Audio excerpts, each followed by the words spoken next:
ጤና ይስጥልን እንደምናድራችኋል የተከበራችሁና የተወደዳችሁ ተመልካቾቻችን ዕለተ ማክሰኞ ሚያዝያ 10 ቀን 2015 ዓ.ም ከኢትዮጵያ ቴሌቪዥን በቀጥታ ስርጭት የጤና ይስጥልን ኢትዮጵያ ዝግጅታችን ከዚህ ሰዓት ጀምሮ ለሚቀጥሉ 90 ደቂቃዎች ያህል የተለያዩ ርዕሰ ጉዳዮችን ያነሳሳ እንግዳ ጋብዞ ቆይታ ያደርጋል። ስፖርታዊ ጉዳዮች አሉ፣ የምጣኔ ሀብት ዘገባዎችም አሉ። እንደዚሁም ሌሎች ጉዳዮች ላይ አብረናችሁ ቆይታ ልናደርግ ዝግጅታችን አጠናቀናል። በድጋሚ ጤና ይስጥልኝ እንዴት አድራችኋል? የዛሬው ጤና ይስጥልኝ ኢትዮጵያ አቅራቢዎች ሜሮም ትኩና አንተነህ ደግፌ ዳይሬክተራችን አማኑኤል አስመላሽ በላይ ስቱዲዮ ባለሙያዎች ከኛ ጋር ናቸው። እናንተም በያላችሁበት አብራችሁን ትሆኑ ዘንድ የአክብሮት ግብዣችን ነው። ዋና ዋናዎቹን አሰማችሁ። ህዝበ ሙስሊሙ በረመዳን ወር የሚያደርጋቸውን በጎ ተግባራት ከጾሙ ውጪ ባሉት ወራቶችም አጠናክሮ ሊቀጥል እንደሚገባ የእምነቱ መምህራን ያስገነዝባሉ። እዚህ ጉዳይ ላይ እንግዳ ጋብዘን ቆይታ ይኖረናል። በረመዳን የመጨረሻዎቹ ቀናት ሙስሊሙ ማህበረሰብ በተለያዩ የበጎ አድራጎት ስራዎች ላይ በተለየ መልኩ እንደሚሳተፍም ይገልጻል። ይህን በተመለከተም ዘገባ አለ። ከውጭ የመረጃ ምንጭ በዝርዝር የምንመለከተው ደግሞ የካናዳ መንግስት በሀገሪቱ በሚካሄደው ምርጫ ማንኛውም የውጭ ጣልቃ ገብነትን እንደሚከለክል አስታውቋል። ሳምንቱ በታሪኩ የአፖሎ 13 መንኮራኩር ፍንዳታ የተከሰተው እንደ አውሮፓውያን አቆጣጠር በ1970 የዛሬ 53 ዓመት በዚህ ሳምንት ነበር። እሱንም እናውሳለን።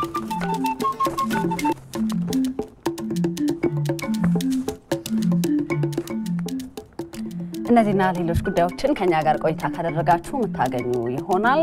ጤና ይስጥልኝ ኢትዮጵያን ምን ጀምረው ባጫጭር ጉዳዮች ነው። ለዛ ደግሞ ባልደረባችን ሪሳል ኦፒዮ ስቱዲዮ ነች። ሪሳል እንዴት አደራችሁ? ይመስገን መቀጠል ይቻላል። አመሰግናለሁ። ጤና ይስጥልን የተወደዳችሁ ተመልካቾቻችን፣ ለጤና ይስጥልን ኢትዮጵያ አጫጭር መረጃዎቻችን ነው ተጀምሯል። ሪሳል ኦፒዮ ነኝ፣ አብራችሁን ሁኑ። በመጪው ክረምት ወደ ውጭ የሚላክ አቮካዶ ምርት የሚሰጡ 2 ሚሊዮን ችግኞች ለመትከል ዝግጅት እያጠናቀቀ መሆኑ የኦሮሚያ ግብርና ቢሮ አስታወቀ።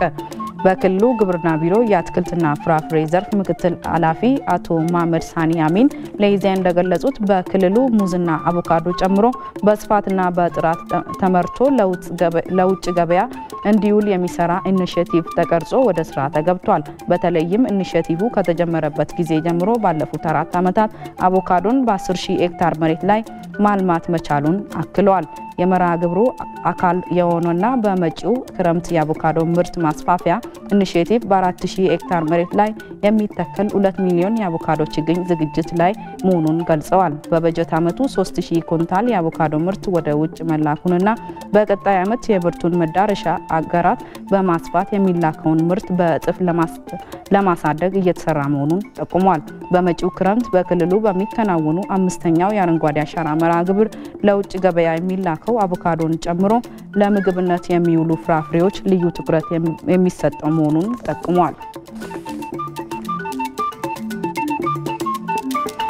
ዓለም አቀፍ የኮሌራ ቁጥጥር ግብረ ኃይል ለጤና ሚኒስቴር 1.9 ሚሊዮን ዶስ በላይ የኮሌራ ክትባት ድጋፍ አድርጓል። የተደረገው ክትባት ድጋፍ ኢትዮጵያ መግባቱን የዓለም ጤና ድርጅት በኢትዮጵያ አስታውቋል። ድጋፉ በኦሮሚያና ሶማሌ ክልሎች ለተከሰተው የኮሌራ በሽታ ምላሽ ለመስጠት እንደሚውል ተመላክቷል። ባለፉት 8 ወራት በአዳዲስ የግል የከፍተኛ ትምህርት ተቋማት ላይ በተደረገ ድንገተኛ ፍተሻ ሕግ ተላልፈው በተገኙ የ12 የግል የከፍተኛ የትምህርት ተቋማት ላይ እርምጃ መውሰዱን የትምህርትና ስልጠና ባለስልጣን አስታወቀ። 68 የግል የከፍተኛ የትምህርት ተቋማት የተላለፈባቸውን የእርምት እርምጃ ወደ ጎን በመተው እየሰራ መገኘታቸውን ጠቁሟል። የኢፌዴሪ ትምህርትና ስልጠና ባለስልጣን የተቋማት ቁጥጥርና የትምህርት ማስረጃ ማረጋገጥ ምክትል ዋና ዳይሬክተር ቸሩ ጌታ ገነነ ለኢትዮጵያ ፕሬስ ድርጅት እንደገለጹት በከፍተኛ የትምህርት ተቋማት የተገኘን መረጃ ትክክለኛነቱን ማረጋገጥና መቆጣጠር ከተሰጡት ተልእኮች መካከል ናቸው። ባለስልጣኑ በግል የከፍተኛ የትምህርት ተቋማት ላይ የሚደረገውን ቁጥጥር አጠናክሮ መቀጠሉን የገለጹት ምክትል ዋና ዳይሬክተሩ ከዚህ ጋር በተያያዘ በተያዘው ዓመት ብቻ 132 በሚደርሱ አዳዲስ የግል የከፍተኛ ትምህርት ተቋማት ላይ ድንገተኛ ፍተሻ ተደርጓል። ከውጭ በሶማሊያ የአልሸባብ ሽብር ቡድን ለመደምሰስ የተጠናከረ ኦፕሬሽን ያከናወነ መሆኑን የአገሪቱ ጦር አስታወቀ። የሽብር ቡድኑ የተቆጣጠራቸውን ስፍራዎች ለማስለቀቅ ጦሩ በጀመረው ጠንካራ ዘመቻ ድል ያቀናው መሆኑን ገልጸዋል።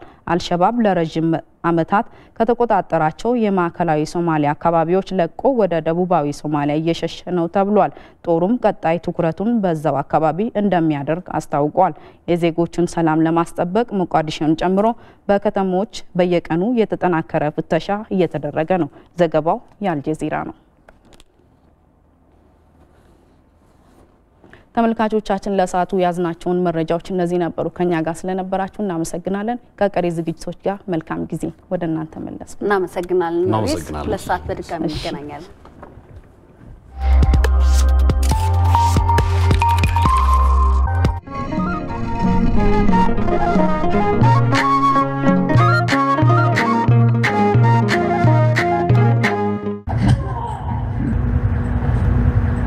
የተከፈለልን ዋጋ እጅግ ታላቅ ነው።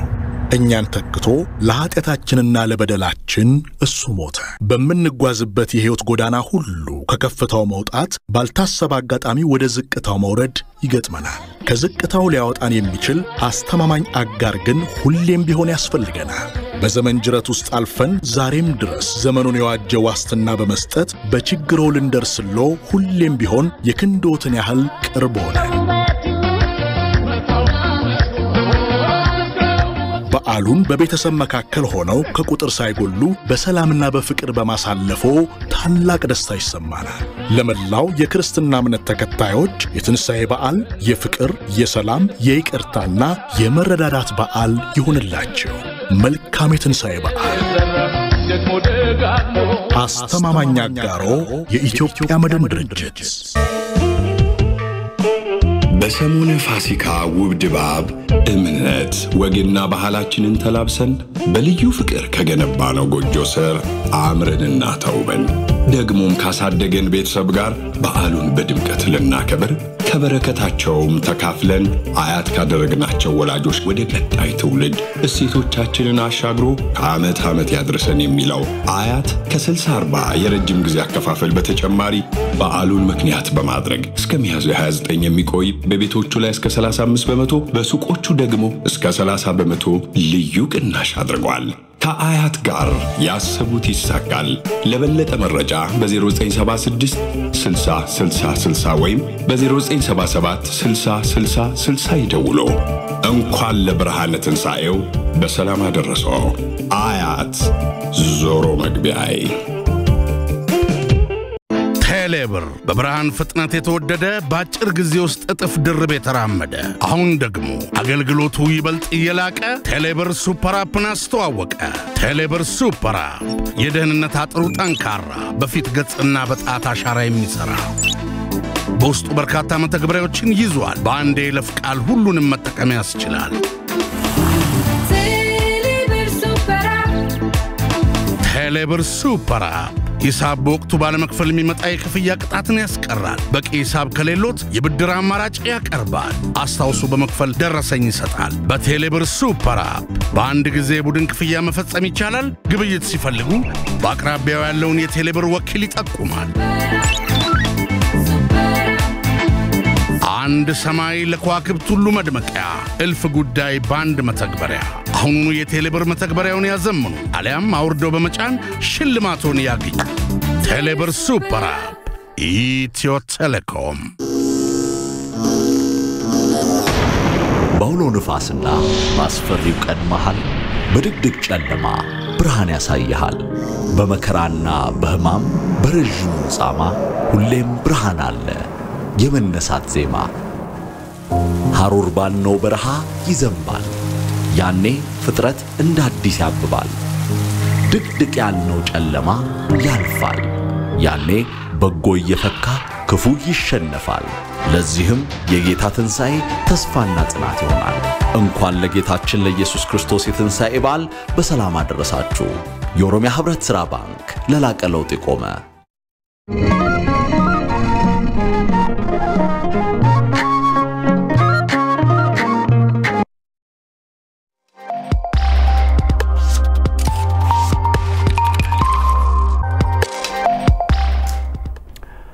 ተመልሰናል። ጤና ይስጥልኝ ኢትዮጵያ እንደቀጠለ ነው። ከኢትዮጵያ ቴሌቪዥን እየተከታተላችሁ ስለሆነ እናመሰግናለን። የዚህ የጤና ይስጥልኝ ኢትዮጵያ የክብር አጋራችን 129 ዓመት ኢትዮጵያን ከአጽናፈ ዓለም እስከ አጽናፈ ዓለም ያገለግለው አሁን ደግሞ ቴሌብር ሱፐር አፕን አምጥቶ ቀላል ቀልጣፋ ምቹ አስተማማኝ አገልግሎት ዲጂታሊ ኢትዮጵያን ወይ ዲጂታል ኢኮኖሚን እየገነባ ያለው ኢትዮ ቴሌኮም ነው። እጅግ አድርገን ነው የምናመሰግነው። እውነት ነው። በዚሁ ወደ ሳይበር ሚዲያ ዘገባችን ነው የምናልፈው። ለመጀመሪያ ያክል እንግዲህ አንተዬ እንደምታውቀው በሱዳን የተፈጠረው ግጭት ብዙዎችን ለመፈናቀል ለሞት ለጉዳት 97 በላይ ይልቋል ሟች 100 ሆነዋል።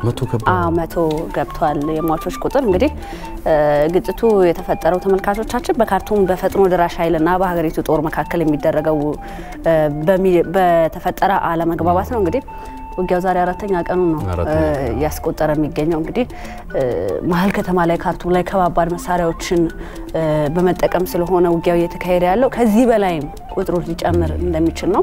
እንግዲህ 100 ሰዎች ማለት ሲቪሊያን ናቸው፣ ምንም ግንኙነት የላቸውም፣ ታጣቂም አይደሉም፣ ምንም አይደሉም። ከነዛ መካከል ታዲያ በውጊያው እንደገና ደግሞ ከ1100 በላይ ደግሞ መቁሰላቸው ነው በሀገሪቱ የሚገኙ ዶክተሮች የተናገሩትና በጣም አሳሳቢ ነው፣ ያሰጋል። የጎረቤት ሀገር ነች። እንግዲህ መግባባት መጥቶ ወደ ሰላም ይመለሳሉ ብለን እናስባለን። እንግዲህ ሰላም ለሁሉም ነገር ያስፈልጋልና እኛ ይሄን ካልናችሁ የሳይበር ሚዲያ ባለሙያችን ባልደረባችን ማስተዋል ደግሞ እዚህ ነች። ማስቲ እንዴት ነሽ? ሰላም አድርገሽ እንደተደረገ ደህና መልካም የሱዳን ጉዳይ እንመለስበታለን። በቅድሚያ ከሀገር ውስጥ ከያስኩት ጉዳይ ስጀምር በትናንትናው ዕለት በህዝበ ሙስሊም ዘንድ የሚከበረው የ27ኛው ሌሊት የተርሃዊ ሰላት ተካሂዷል ማለት ነው። በተለይ የረመዳን ጾም በ3 ይከፈላል በ10 ቀናት ማለት ነው። የመጨረሻዎቹ የጾሙ ቀናት 10 ቀናቶች በተለየ ሁኔታ በጾም እንዲሁም ደግሞ ለሌሎች የተለያዩ ድጋፎችን በመስጠት የሚከናወን ነው። እንግዲህ ትናንትናው ዕለት በታላቁ የአንዋር መስጂድ የረመዳን ወር የ27ኛው ሌሊት ተርሃዊ ሰላት ስነ ስርዓት ተካሂዷል። ይህንንም የኢትዮጵያ ቴሌቪዥን በቀጥታ ማስተላለፉ የሚታወስ ነው። በሌሎችም መስጊዶች እንዲሁ ስነ ስርዓቱ ሲካሄድ ነበረ። እንግዲህ ታላቁ ረመዳን ወር ከመጨረሻዎቹ ቀደም ብዬ እንዳልኩት 10 ቀናት 7ኛው ጾሙ በተጀመረ በ27ኛው ሌሊት የሚደረገው ተርሃዊ ሰላት በህዝበ ሙስሊሙ ዘንድ በጉጉት የሚጠበቅ እንደሆነ ይታወቃል። በተለይ ለይችኛዋ ሌሊት ለይለቱ ቀድር ትባላለች። በ10 ቀናት ውስጥ በጎዶሎ ጾሙ በገባ በጎዶሎ ቁጥሮች ውስጥ በ21ኛው በ23ኛው በ27ኛው በ29ኛው የሚጠበቅ ሌሊት ነው ማለት ነው። በዚህችም ሌሊት ጠንክሮ ማምለክ እንግዲህ ከ1000 ወር ወይም ደግሞ ከ83 ዓመት ከ3 ወር ፈጣሪን ወይም አላህን የመገዛት ያህል እንደሚቆጠር ነው በእምነቱ የሚጠበቀው። ስለዚህ በዚህ ሌሊት በርካታ ሙስሊሞች እንግዲህ በጾም ለረጅም ሰዓታት የሚያሳልፉበት እንደሆነ ነው የሚነገረው። በዚህ ወር በተለይ ለቀደም ብዬ እንዳልኩት የለገሳ የደህንነት የሰደቃ የርህራሄ ሁኔታዎች የሚፈጸሙበት ነው። እንግዲህ በሌላ በኩልም በምስሉ ላይ እንግዲህ ተያይዞ እንደቀረበው በመቀሌም የጎዳና ላይ ኢፍጣር ተካሂዷል። በዚህ በርካቶች ሀሳባቸውን፣ አስተያየታቸውን፣ ደስታቸውን ሲሰጡ ነበረ። ከነበረው ጦርነት ባለፈ ሰላም ሰፍኖ ሁሉም በእምነቱ በተለያየ መልኩ ስርዓቶችን ለመከወን በመብቃቱ በአደባባይ በርካቶች ደስታቸውን የገለጹበትና የተጋሯቸው ምስሎች ነበሩ ማለት ነው። ወደ ሁለተኛው መረጃችን ስናልፍ በሱዳን የተቀሰቀሰው ግጭት ነው። ይህም ዓለም አቀፍ ትኩረት ይዟል። እንግዲህ በግጭቱ ቀደም ብላችሁ እንዳላችሁት በትናንትናው ዕለት እስከ 100 የሚጠጉ ሰዎች ህይወታቸውን ማጣታቸው ተጠቅሶ ነበር። አሁን ማለዳ በወጣው ሪፖርት ግን ከ185 በላይ ሰዎች ህይወታቸውን ማጣታቸውና ከ1800 በላይ ሰዎች ደግሞ ለጉዳት መዳረጋቸውን የአውሮፓ ህብረት መረጃ ያሳያል ማለት ነው። እንግዲህ ግጭቱ ቀደም ብላችሁ እንዳላችሁት የተቀሰቀሰው የሱዳን ወታደራዊ መሪ ጄኔራል አብዱል ፈታህ አልቡርሃን በሚመሩት የሱዳን ጦርና ምክትላቸው በነበሩት የሱዳን ፈጥኖ ደራሽ ኃይል አዛዥ መሐመድ አምዳን ደጋሎ መካከል የተፈጠረ ግጭት ነው ማለት ነው። ከዚህ ቀደም እንግዲህ ይህንን ወታደራዊ አገዛዝ ወደ ሲቪል አገዛዝ ለማምጣት ስምምነት ላይ ተደርሶ ነበረ። ድንገት እንግዲህ በተከሰተ ግጭት በዚህ ምክንያት በርካቶች ህይወታቸውን አጥተዋል። ለተወሰነ ሰዓት ባለፈው ጊዜ ሰብአዊ እርዳታ ለማድረስ የተኩስ አቁም ለአጭር ጊዜ አድርገው ነበር። አሁንም ግን ይህንን እንዲያካሂዱና ሰዎች ከስፍራው እንዲወጡ እንዲሸሹ እድል እንዲሰጥ ብዙዎች እየጠየቁ ነው። አሁንም ከስፍራው ከዋና ከተማ አልፎ በሌሎች ቦታዎችም ግጭቱ የተስፋፋ ስለሆነ ሰዎች እንግዲህ ወደ ሌላ ስፍራ መውጣት ስላልቻሉ እንደውም ዜግነት ያላቸውን ሰዎች እንደና አሜሪካ ምናምን ያሉ አገራት ያለው አማራጭ በቃ ቤታችሁ ተቀመጡ ተረጋግጡ የሚል ነገር ነው። በሱዳን የኢትዮጵያ ኤምባሲም መግለጫ አውጥቶ ነበርና በተለይ ደግሞ ኢትዮጵያውያን በእንደዚህ አይነት ግጭቶች ውስጥ ምንም አይነት እንቅስቃሴ ሆነ ተሳትፎ እንዳታደርጉና ራሳችሁን እንድትጠብቁ የሚል መግለጫ አውጥቶ ነበር። እንደውም የአሜሪካ ኤምባሲ መኪና ጥቃት ደርሶበታል በጥይት መመታት። እንደገና የአውሮፓ ህብረት እዛ ያለው ልኡክም እንደዚሁ ቤታቸው መኖሪያ ቤታቸው የመመታት ነገር የአውሮፓ ህብረትም ይፋ አድርጓል። 3 ሰዎች ደግሞ የሰብአዊ እርዳታ ሊያደርሱ ዓለም አቀፍ የከተማ ውስጥ ውጊያ ይሄ ነው ሊሆን ይችላል። ከባድ መሳሪያ ታገዘ የከተማ ውስጥ ማንንም ሊለይ አይችልም። በጣም አስቸጋሪ ነው። ንጹሃንንም እንደዚሁ ኢላማ ሊያደርግ ስለሚችል ከባድ የሚያደርገው ያልታጠቁ ዜጎችንም ህይወት ሊያሳጣ ይችላል ነው የተባለው። እንግዲህ ደም ብሎ እንዳላችሁትም በዛ አካባቢ ያሉ ኢትዮጵያኖች ተረጋግተው እንዲቀመጡ ነው። እንዲሁም ጠቅላይ ሚኒስትር አብይ አህመድ በዚህ ዙሪያ መግለጫ ሰጥተው ነበር በትናንትናው ዕለት።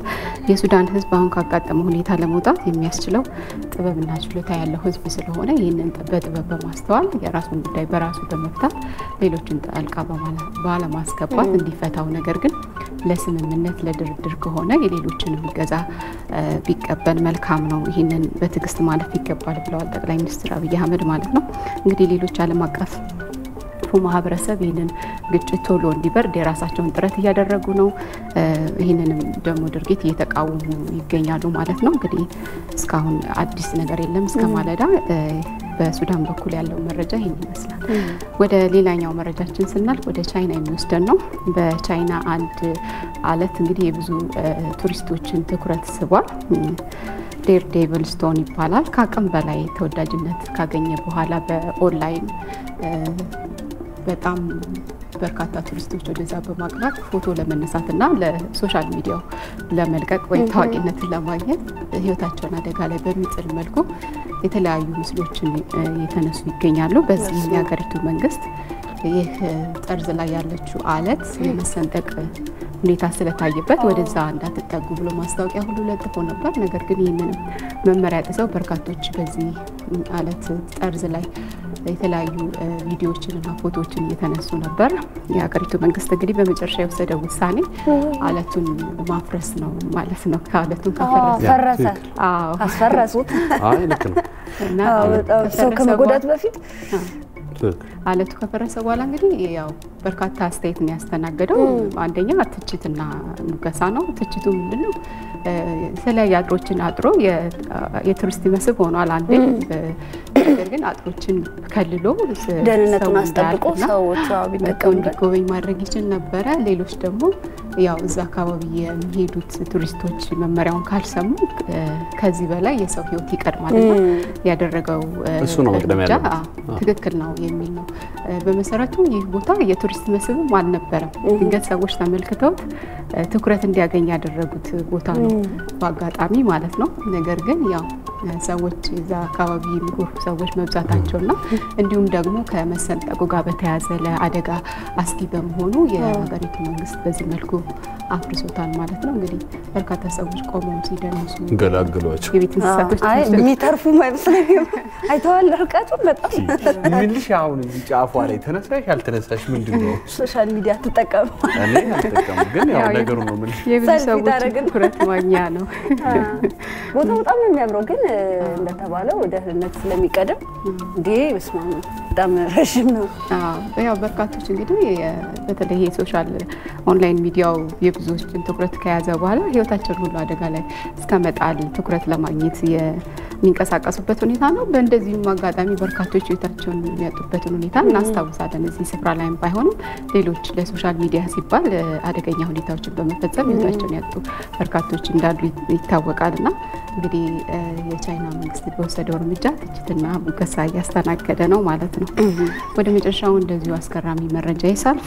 በማሌዥያ አንድ የ5 ዓመት ታዳጊ ወደ ትምህርት ቤት እንድትገባ ለማበረታታት ወላጆቿ እንግዲህ አንድ ቅንጡ መኪና በልደቷ ቀን ሸልመዋታል ማለት ነው።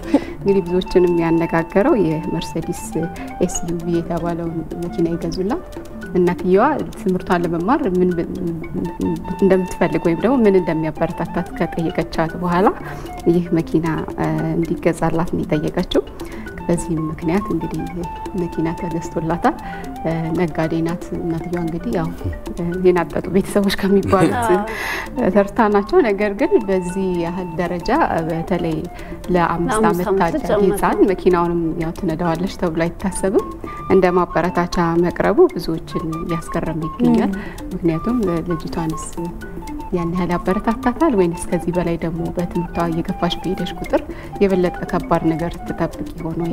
ተነሳሽነቱ በእርግጥ ለልጆች ማበረታቻ መስጠት ቃላቶችን እንዲሁ ገሳ መስጠት ተገቢ ነው። ግን በዚህ ያህል ደረጃ ወላጆች መሄዳቸው እንግዲህ በርካታ ሚዲያዎች እየተጋሩት ያለ ጉዳይ ነው።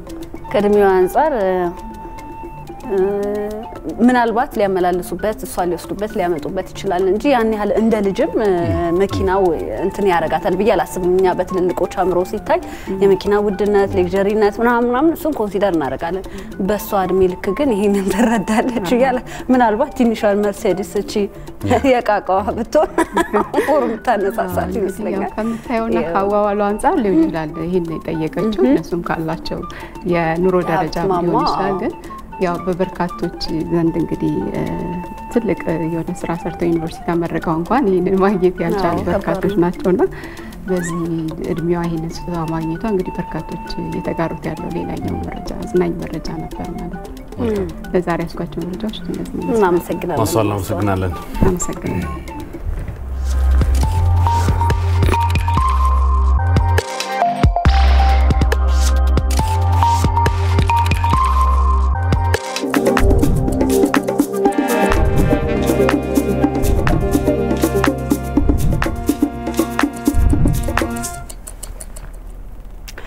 ታሪክን የኋሊት ወደ ሳምንቱን በታሪክ ዘገባችን ስናመራ ደግሞ የአፖሎ 13 መንኮራኩር ፍንዳታ የተከሰተው እንደ ኤሮፓያን አቆጣጠር በ1970 የዛሬ 53 ዓመት እንደነበር በፊት ታሪክ ያስረዳናል። የአፖሎ 13 የመንኮራኩር ፍንዳታ የተከሰተው በውስጡ የነበሩ የኦክሲጅን ታንከር በመፈንዳቱ ነበረ። ሜሮን በረዳ ሳምንቱን በታሪኩ ጥንክር እንዲያሰናድተዋለች።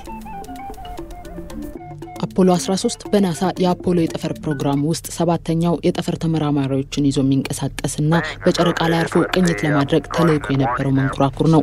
የ5 ቀናት የጨረቃ ላይ ቅኝት ለማድረግ ተልእኮ ተሰጥቶት በሚሄደው በዚህ መንኮራኩርም ጄም ሎቬል፣ ጃክ ስዊትነርና ፈርድ ሃዝ የተባሉ የናሳ ተመራማሪዎችም ከመሬት 200,000 ማይል በላይ ርቀት ተጉዞ ጨረቃ ላይ ለማረፍ ተልእኮ የተሰጣቸው ጠፈርተኞች ናቸው። Looks good here, flight. Good agreement. ይህ በጨረቃ ላይ የሚደረገው የአፖሎ 13 ጉዞ ከሌላው የጠፈር ጉዞ በተለየ መልኩ ሰላማዊ ሊሆን እንደሚችል በአብዛኛው የናሳ አባላት የተገመተም ነበር።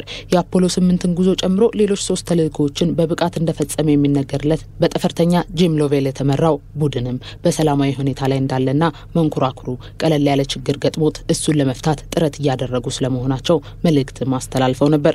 ይሁንና በናሳ ያሉ ተመራማሪዎች ከጠፈር ይህንን መልእክት ከተቀበሉ ከ10 ደቂቃ በኋላ ያልተጠበቀ ክስተት ተፈጠረ።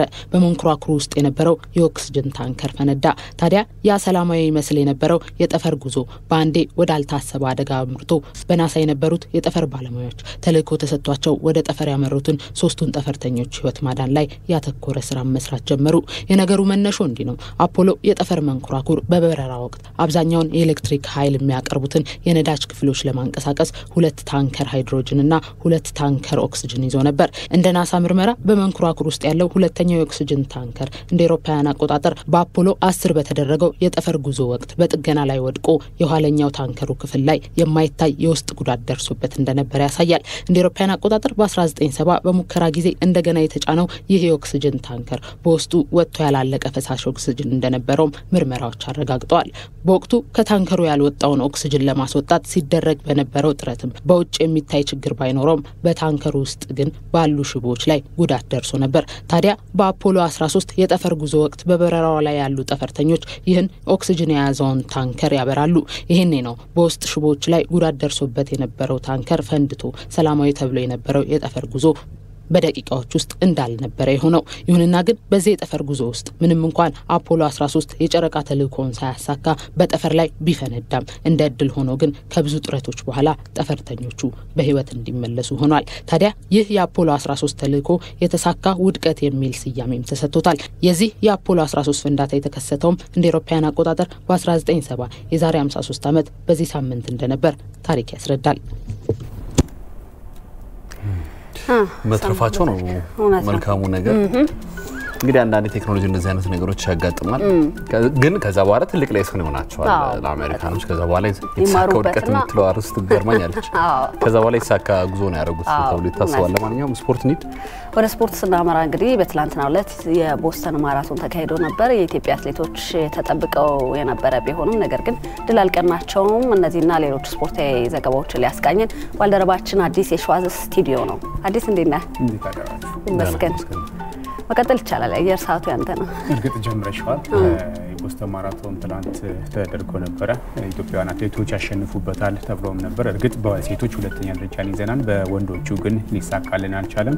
ይህ የቦስተን ማራቶን 127ኛ ጊዜ የተካሄደ ነበር። ባለፉት 2000 እና 2021 ላይ በኮቪድ ምክንያት ካልተካሄደ ውጪ በትላንት ባሳለፍነው ዓመትና ዘንድሮ ተካሂዷል። 127ኛ ጊዜ ትላንት በጣም ተጠባቂ ነበር። አየሩም በምስሉ ላይ እንደምትመለከቱት በጣም ዝናባማና ከባድ አየር ነበረው።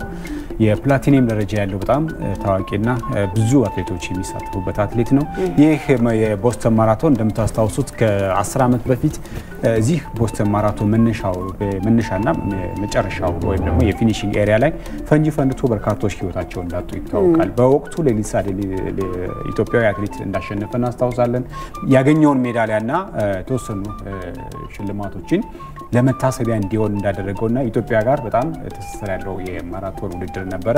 ትናንትና ያሸንፋል ተብሎ ነበረ፣ ነገር ግን ሳይሳካልን ቀርቷል። በወንዶቹ ኢቫንስ ቼቤት ነው ማሸነፍ የቻለው 2 ሰዓት ከ05:54 በመግባት እንግዲህ ሁለተኛ ሆኗል። በርቀቱ ሲጠበቅ የነበረው የማራቶን ክብረ ወሰን የያዘው ኤሊድ ኪፕቾጌ እንደምታውቁ በለንደን ማራቶን በበርሊን ማራቶን በጣም ውጤታማ የሆነ አትሌት እንደሆነ ይታወቃል ኪፕቾጌ። ነገር ግን በትናንትናው 6ኛ ደረጃ ነው ይዞ ያጠናቀቀው። በሴቶቹ ደግሞ ሄለን ኦብሪ ነች ኬንያዊቷ 2 ሰዓት ከ21 በሆነ ውጤት በመግባት አንደኛ ሆና ያጠናቀቀችው። አመኔ በሪሶ እሷ ይህች አትሌት ባሳለፍ የቦታውን ክብረ ወሰን በእጇ ይዛ ነበር። ኢትዮጵያ አትሌት ነች። ነገር ግን በትናንትና ውድድር ሁለተኛ ሆና አጠናቀቃለች። አሸንፋለች ተብሎ ነበር። 2 ሰዓት ከ21:50 በመግባት 12 ሰከንዶችን ዘግይታ በመግባት ነበር ሁለተኛ የወጣችው። ዞሮ ግን በትናንትና ውድድር ላይ በጣም ከባድና የአየር ሁኔታው በጣም ዝናባማ ከመሆኑ ጋር ተያይዞ ለአትሌቶች ከባድ የሚባል ውድድር እንደሆነ ነበር ትናንት የተገለጸው። ዞሮ በዚህ ውድድር ላይ ነገይቶም ገብረስላሴ ሁሉ የማሸነፍ ቅድመ ግምት አግኝተው ነበር፣ ሳይሳካላቸውም ቀርቷል። ሄለን ኦብሪ ያሸነፈችው ትናንትና ከ5 ወራት በፊት በኒውዮርክ በተካሄደው የኒውዮርክ ማራቶን ላይ 6ኛ ደረጃን ይዛ ነበር ያጠናቀቀችው ሄለን ኦብሪ። ነገር ግን በትናንትና ውድድር ላይ ቀዳሚ ሆና በማጠናቀቅ እንግዲህ ከፍተኛው የተባለለትን ሽልማትም ታገኛለች። የፕላቲኒየም ደረጃም ያለው ከመሆኑ ጋር ተያይዞ በጣም ልዩ ክብር የሚሰጠው የማራቶን ውድድር ነው። በዚህ መሰረት እንግዲህ አንደኛ ወጣለች ማለት ነው። ወደ ሁለተኛ የመረጃው ሳመራ ደግሞ ከፍተኛ ሊግ ነው ማገኘው። በፕሪሚየር ሊጉ ለማደግ የሚደረግ ፍክክር እንደሆነ ይታወቃል። በ3 ከተሞች ነው የተካሄደ የሚገኘው። በባቱ በአሰላና በሐዋሳ ከተሞች የተካሄደ ይገኛል። ይህ የከፍተኛ ሊግ ውድድር ትላንትና በምድብ ላይ 2 ጨዋታዎች ተደርገው ነበር። በተለይ ተጠባቂ የነበሩ ጨዋታዎች ተደርገዋል። ቂርቆስ ክፍለ ከተማ ቦዲቲ ከተማ እንዲሁም ጂንካ ከተማ ከነቀምት ከተማ ያደረጉ ጨዋታ በብዙ ዘንድ ይጠበቅ ነበር። ነቀምት ከተማ በጂንካ ከተማ 2-0 በሆነ ውጤትም ተሸንፏል። በአጠቃላይ እንግዲህ ይህንን በተለይ በዚህ ምድብ ላይ ዛሬ የሚደረጉ ጨዋታዎች በጣም ወሳኝነት አላቸው። ሻሸመኔ ከተማ ከይርጋ ጨፌ የሚያደርጉት ጨዋታ ወደ ፕሪሚየር ሊጉ ለማድረግ የሻሸመኔ ከተማ ጫፍ ላይ ይገኛል። ምድቡን 40 ነጥብ በመያዝ እንግዲህ ምድቡን እየመራ ይገኛል። ዛሬ ማሸነፍ የሚችል ከሆነ የማለፍ ተስፋው ወይም ደግሞ ወደ ፕሪሚየር ሊጉ ለማድረግ ያለውን ተስፋ ማስፋት የሚችልበት ውጤት አለ። ከዛም ባለፈ ዛሬ የሚደረጉ ጨዋታዎች አሉ። በምድብ ሀና በምድብ ሀመርሃ ሰላና ባቱ ከተማ ላይ ነው የሚደረገው። በእነዚህ ምድብ ላይ በተለይ ንግድ ባንክና ከሰበታ ከተማ የሚያደርጉት ጨዋታ ይጠበቃል። ኢትዮጵያ ንግድ ባንክ ወደ ፕሪሚየር ሊጉ ለመመለስ ጫፍ ላይ ነው የሚገኘው። 41 ነጥብ አለው ንግድ ባንክ። ቤንች ማጂ 40 ነጥብ አለው። በጣም ተቀራራቢ ነጥብ ከመኖሩ ጋር ተያይዞ ዛሬ ቤንች ማጂ ቡና ከቡታጅራ ከተማ እንዲሁም ንግድ ባንክ ከሰበታ ከተማ የሚያደርጉት ጨዋታ በብዙ ዘንድ የሚጠበቅ ይሆናል ማለት ነው። ከሌላኛው ምድብ ባቱ ከተማ ላይ እየተከናወነ ባለው ጨዋታ ደግሞ ገላን ከኮልፌ የሚያደርጉት ጨዋታ በብዙ ዘንድ የሚጠበቅ ነው። ዞሮ ዞሮ በኢትዮጵያ ከፍተኛ ሊግ ወደ ፕሪሚየር ሊጉ ለማደግ የሚደረገው ፉክክር አጓጊ ከመሆኑ ጋር ተያይዞ በብዙ ዘንድ የሚጠበቅ ይሆናል። ወደ ፕሪሚየር ሊግ መረጃ ይሰማራ። ትላንትና አንድ የ31ኛ ሳምንት የእንግሊዝ ፕሪሚየር ሊግ ጨዋታ ተደርጎ ነበር። ሊቨርፑል ከሊድስ ዩናይትድ ያደረገውን ጨዋታ ግማሽ ደርዘን ግቦችን በማስቆጠር ነው ማሸነፍ የቻለው። በዚህ ጨዋታ ላይ ሊቨርፑል 6-1 በሆነ ውጤት ማሸነፍ ችሏል። እርግጥ ሊቨርፑል ይህንን የሚያክል ግብ አስቆጥሮ ሲያሸንፍ የመጀመሪያው ጊዜ ባይሆንም ነገር ግን ዘንድሮ እያሳየ ካለው የውድድር ዓመት ላይ በጣም ደካማ የሚባል የውድድር ዓመትን እያሳለፈ ይገኛል። ከአንድ ወር በፊት ማንቸስተር ዩናይትድን ያሸነፈበት ውጤት በትልቁ በታሪኩ የሚዘከርለት እንደሆነ ይታወቃል። ትላንትናም 6 ግቦችን አስቆጥሮ በጣም ጠንካራ የሚባለው ሊድስ ዩናይትድን ያሸነፈበት ውጤት አለ። መሐመድ ሳላህ 2 ግቦችን አስቆጥሯል። ዲያጎ ጆታ በተመሳሳይ 2 ግቦችን አስቆጥሯል። እንዲሁም ኮዲ ጋፕኮና ኑኔዝ ደግሞ እያንዳንዳቸው አንዳንድ ግቦችን በማስቆጠር ሊቨርፑል 6-1 አሸንፎ እንዲወጣ አድርጓል። ሊቨርፑል ማሸነፉን ተከትሎ ነጥቡን 47 አድርሷል። ነገር ግን አሁንም የአውሮፓ መድረክን በሚቀጥለው ዓመት ለማግኘት ግን በጣም ከባድ የቤት ስራ ይጠብቀዋል። በጣም 8ኛ ደረጃ ላይ ነው የሚገኘው። ቢያንስ የዩሮፓ ኮንፈረንስ ሊግ ለማግኘት 7ኛውን ማጠናቀቅ ይጠበቅበታል። የዩሮፓ ሊግ ለመግባት ደግሞ 5ኛ ወይ 6ኛ ደረጃን ይዞ ማጠናቀቅ ይጠበቅበታልና ሊቨርፑል በጣም አጣብቂኝ ውስጥ ነው የሚገኘው። የሊቨርፑል ወደዚህ በአውሮፓ መድረክ አለመገኘት ግን ወይም ደግሞ አለመሳተፍ ምናልባት ክለቡ ከገቢ አንጻር፣ ከስፖንሰር አንጻር፣ ከደጋፊ አንጻር ብዙ የሚያጣው ነገር ይኖራል እና ዞሮ ዞሮ ግን ቀጣይ የሚያደርጋቸውን ጨዋታዎች ሊቨርፑል ማሸነፍ የሚችል ከሆነ ምናልባት ወደ ዩሮፓ ሊግ ወይም ደግሞ ኮንፈረንስ ሊግ የሚያሳትፈውን ውጤት ሊያገኝ የሚችልበት እድል ይኖራል ማለት ነው። ወደ ጣሊያን ሴሪኤ አንድ ጨዋታ ተደርጎ ነበር። ትናንትና የጣሊያን ሴሪኤ ፊዮረንቲና ከአታላንታ ያደረጉት ጨዋታ አንዳቻ በሆነ ውጤት ነው የተጠናቀቀው። በዚህ ጨዋታ እንግዲህ ለአታላንታ ዮአኪም ሜኔል ነው ማስቆጠር የቻለው። አርተር ደግሞ ለፊዮረንቲና ግቦችን አስቆጥረው አንዳቻ በሆነ ውጤት ተጠናቋል። አታላንታ በ49 ነጥብ 6ኛ ደረጃ ላይ ነው መቀመጥ የቻለው። 1 ነጥብ ማግኘቱን ተከትሎ በተመሳሳይ 5ኛ ደረጃ ላይ መቀመጥም ችሏል። ፊዮረንቲና ደግሞ በ42 ነጥቦች 9ኛ ደረጃ ላይ የተቀመጠበትን ውጤት ነው ትላንት ያስመዘገበው። በአጠቃላይ የጣሊያን ሴሪኤን ዘንድሮ ናፖሊ በ75 ነጥቦች እየመራ ይገኛል። ላዚዮ በ61፣ ሮማ በ56፣ ኤሲ ሚላን ደግሞ በ53 ከአንደኛ እስከ 4ኛ ያለውን ደረጃ ይዞ ነው የሚከተሉት። ኬላስ ቬሮና፣ ክሬሞንሴ እና ሳምፕዶሪያ ደግሞ ወራጅ ቀጠናዎች የሚገኙ ክለቦች ናቸው። በዚሁ በስፔን ላሊጋ ውጤቶችን ለመጥቀስ ያክል በስፔን ላሊጋ ትላንት አንድ ጨዋታ ተደርጎ ነበረ። ሴልታ ቪጎና ማዮርካ ናቸው ያደረጉት ይህንን ጨዋታ። ማዮርካ 1-0 በማሸነፍ የማለፍ ተስፋውን ያሰፋበትን ወይም ደግሞ የሊጉ ግርጌ ላይ ወይም ደግሞ ወገብ ላይ የደረሰበትን ውጤት ያስመዘገበበት ውጤት ሆኗል። ትላንትና አማዝ ደግሞ ለማዮርካ ብቸኛዋን የማሸነፊያ ግብ ማስቆጠር የቻለ ተጫዋችም ሆኗል።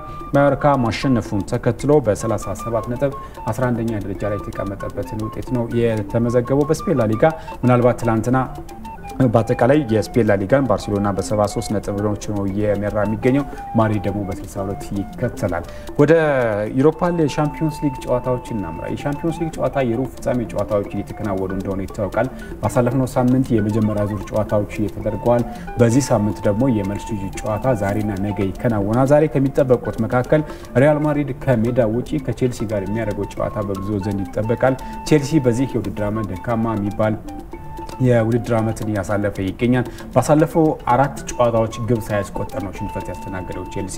ያሞኒያ እንግዲህ ዛሬ ደግሞ ጠንካራ የሚባለውን በተለይ ለ15 ጊዜያት ያክል የሻምፒዮንስ ሊግ ዋንጫን በማንሳት ለ14 ጊዜ በማንሳት የሚታወቀውን ሪያል ማድሪድ ጋር የሚያደርገው ጨዋታ በብዙ ዘንድ ይጠበቃል።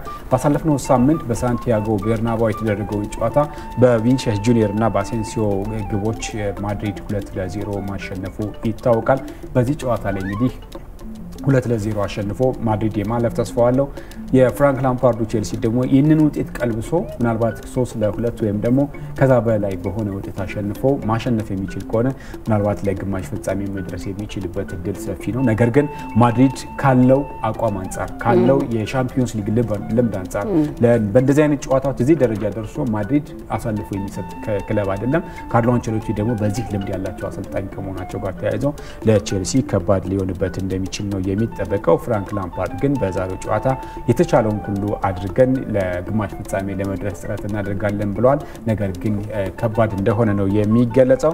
ሌላኛው በሻምፒዮንስ ሊጉ የሚጠበቀው ጨዋታ የናፖሊና ኤሲ ሚላን ነው። ሁለቱንም የጣሊያን ክለቦችን የሚያገናኘው ይህ ጨዋታ ዛሬ ምሽት 4 ሰዓት ላይ የሚደረግ ነው። በመጀመሪያው ጨዋታ ላይ ኤሲ ሚላን 1-0 በሆነ ውጤት ማሸነፉ እናስታውሳለን። በዚህ ጨዋታ ላይ እንግዲህ ዛሬ በአርማንዶ ማራዶና ስቴዲየም በሚደረገው ጨዋታ ናፖሊ ከአንድና በላይ ግቦችን አስቆጥረው ማሸነፍ የሚችልበት እድል ካለ ግን ምናልባት በታሪኩ ለመጀመሪያ ጊዜ ለግማሽ ፍጻሜ መድረስ የሚችልበትን ውጤት ይዞ የሚወጣ ነው የሚሆነው። በናፖሊ በኩል የምን ጊዜም የክለቡ ከፍተኛ ግብ አስቆጣሪና የሴሪኤው ከፍተኛ ግብ አስቆጣሪ የሆነው ቪክቶር ኦስሜህ ከረጅም ጊዜ ጉዳት በኋላ ወደ ሜዳ መመለሱ ለናፖሊ ምናልባትም ደግሞ የመልካም አጋጣሚ እንደሆነ ነው የሚገለጸው። ዞሮ ዞሮ ዛሬ ሁለቱ ክለቦች ምሽት 4 ሰዓት ላይ የሚያደርጉት ጨዋታ በብዙ ዘንድ የሚጠበቅ ይሆናል። ለማለዳ ያስኳቸው ስፖርታዊ መረጃዎች እነዚህ ይመስላሉ። አዲስ እናመሰግናለን። እናመሰግናለን። መልካም ቀን።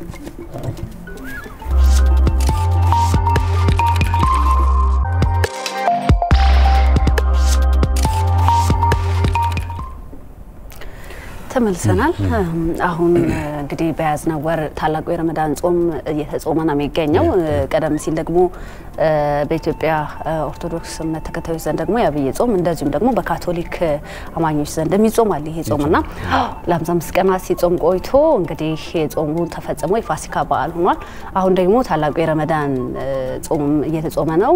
ጾሙም የሚፈታበት ሳምንት ላይ እንግዲህ እስከ እሑድ ባለው ይፈታል። ዳግማ ትንሳኤም አለ። አዎ ዳግማ ትንሳኤም አለ። እንዲህ አይነት በዓላቶች ሲኖሩ በረከት ይኖራል ብለን እናስባለን። እውነት ነው። ጾም ጸሎቱም ጥሩ ነበር ያለፈው። በሁለቱም ዘንድ ጥሩ ነበረ። በዓላቱም ሲፈቱ ተቀራራቢነት ስላላቸው ጥሩ ድባብን ያመጣሉ። እንግዲህ ይህንን ያልናችሁ ዝርዝር ዘገባ አለን። እሱን ወደ እናንተ አድርሰን እንግዳ ጋብዘን ሰፋ ያለ ቆይታ ልናደርግ ስለወደድን ነው። ህዝበ ሙስሊሙ በረመዳን ወር የሚያደርጋቸውን በጎ ተግባራት ከጾሙ ውጭ ባሉ ወራቶችም አጠናክሮ ሊቀጥል እንደሚገባ የእምነቱ መምህራን እያስገነዘቡ ይገኛሉ። በረመዳን ወር የእስልምና እምነት ተከታዮች ከመቼም ጊዜ በበለጠ የተለያዩ በጎ ተግባራትን ያደርጋሉ። በዚህም ተምሳሌት ናቸው። ተካፍለው መብላት፣ ጎረቤትን እንበላ ዛሬ አብረን እስከ ድስቲ አብረን ናፍጥር የሃይማኖት ተከታይ ባይሆን ማለት ነው። አብሮ የማፍጠሩ ነገር ክርስቲያኑ ይሄ ነው ለየት የሚያደርገን። ሰናይት ሰይፉ የእስልምና እምነት መምህራን እናነጋግራ ተከታዩን ዘገባ አዘጋጅታለች። ከዛ ስንመለስ ከእንግዳ ጋር ቆይታ እናደርጋለን።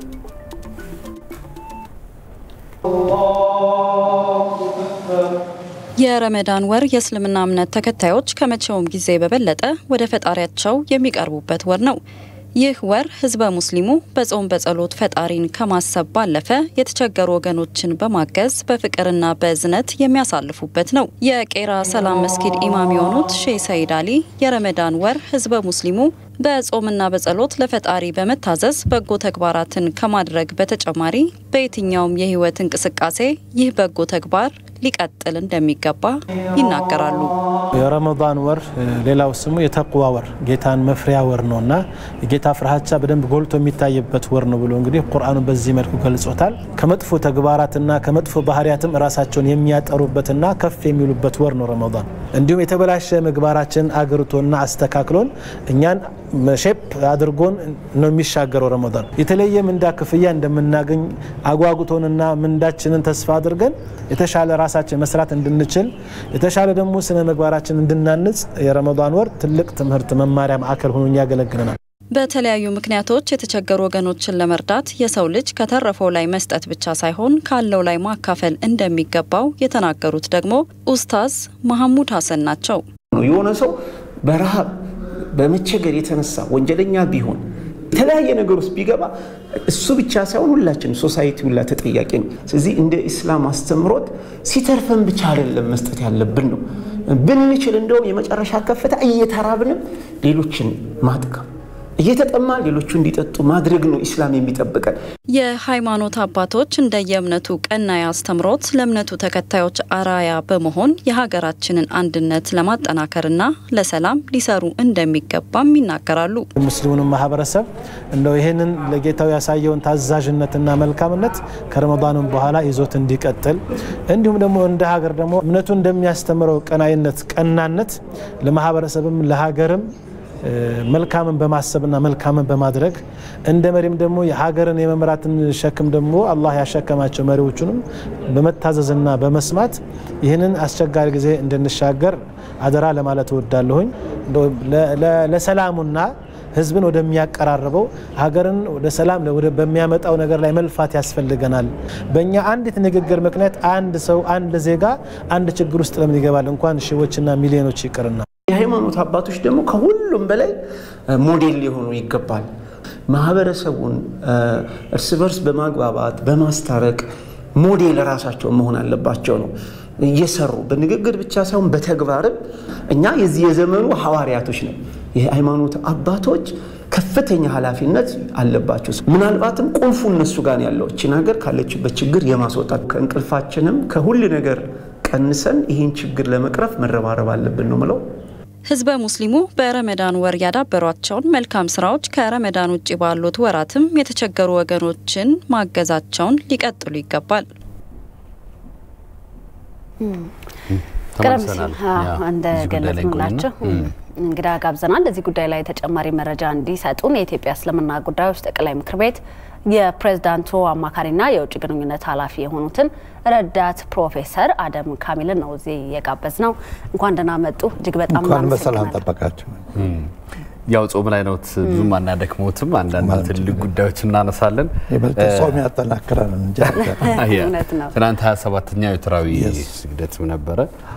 ጥሩ ጊዜ እንደነበረ ተስፋ አረጋለሁ። ፕሮፌሰር እንግዲህ በዚህ በረመዳን ወር በህዝብ ሙስሊሙ ዘንድ ይበልጥ የሚደረጉ በጎ ተግባራት በጣም ተጠናክረው ነው የሚቀጥሉት። በተለይ ደግሞ እምነቱን ለሚከተሉት ብቻ ሳይሆን ከዛ ውጭ ላሉት ጎረቤቱም ሁሉ መተሳሰብ ነገር ጎረቤቴ ምን በላ ጎረቤቴ ምን የሚያፈጥረው ነገር አለ እስኪ እንትናን ጥሩ አብረና ፍጥሩ የሚለው ነገሮች በጣም ይጠነክራሉና ይሄ ከጾሙ ወራት ውጭም ይሄ ነገር በጣም ተጠናክሮ እንዲቀጥል ምን መደረግ አለበት? በዚህ ላይ እስላማዊ ወይ መንፈሳዊ አስተምሮ ምን ይላል?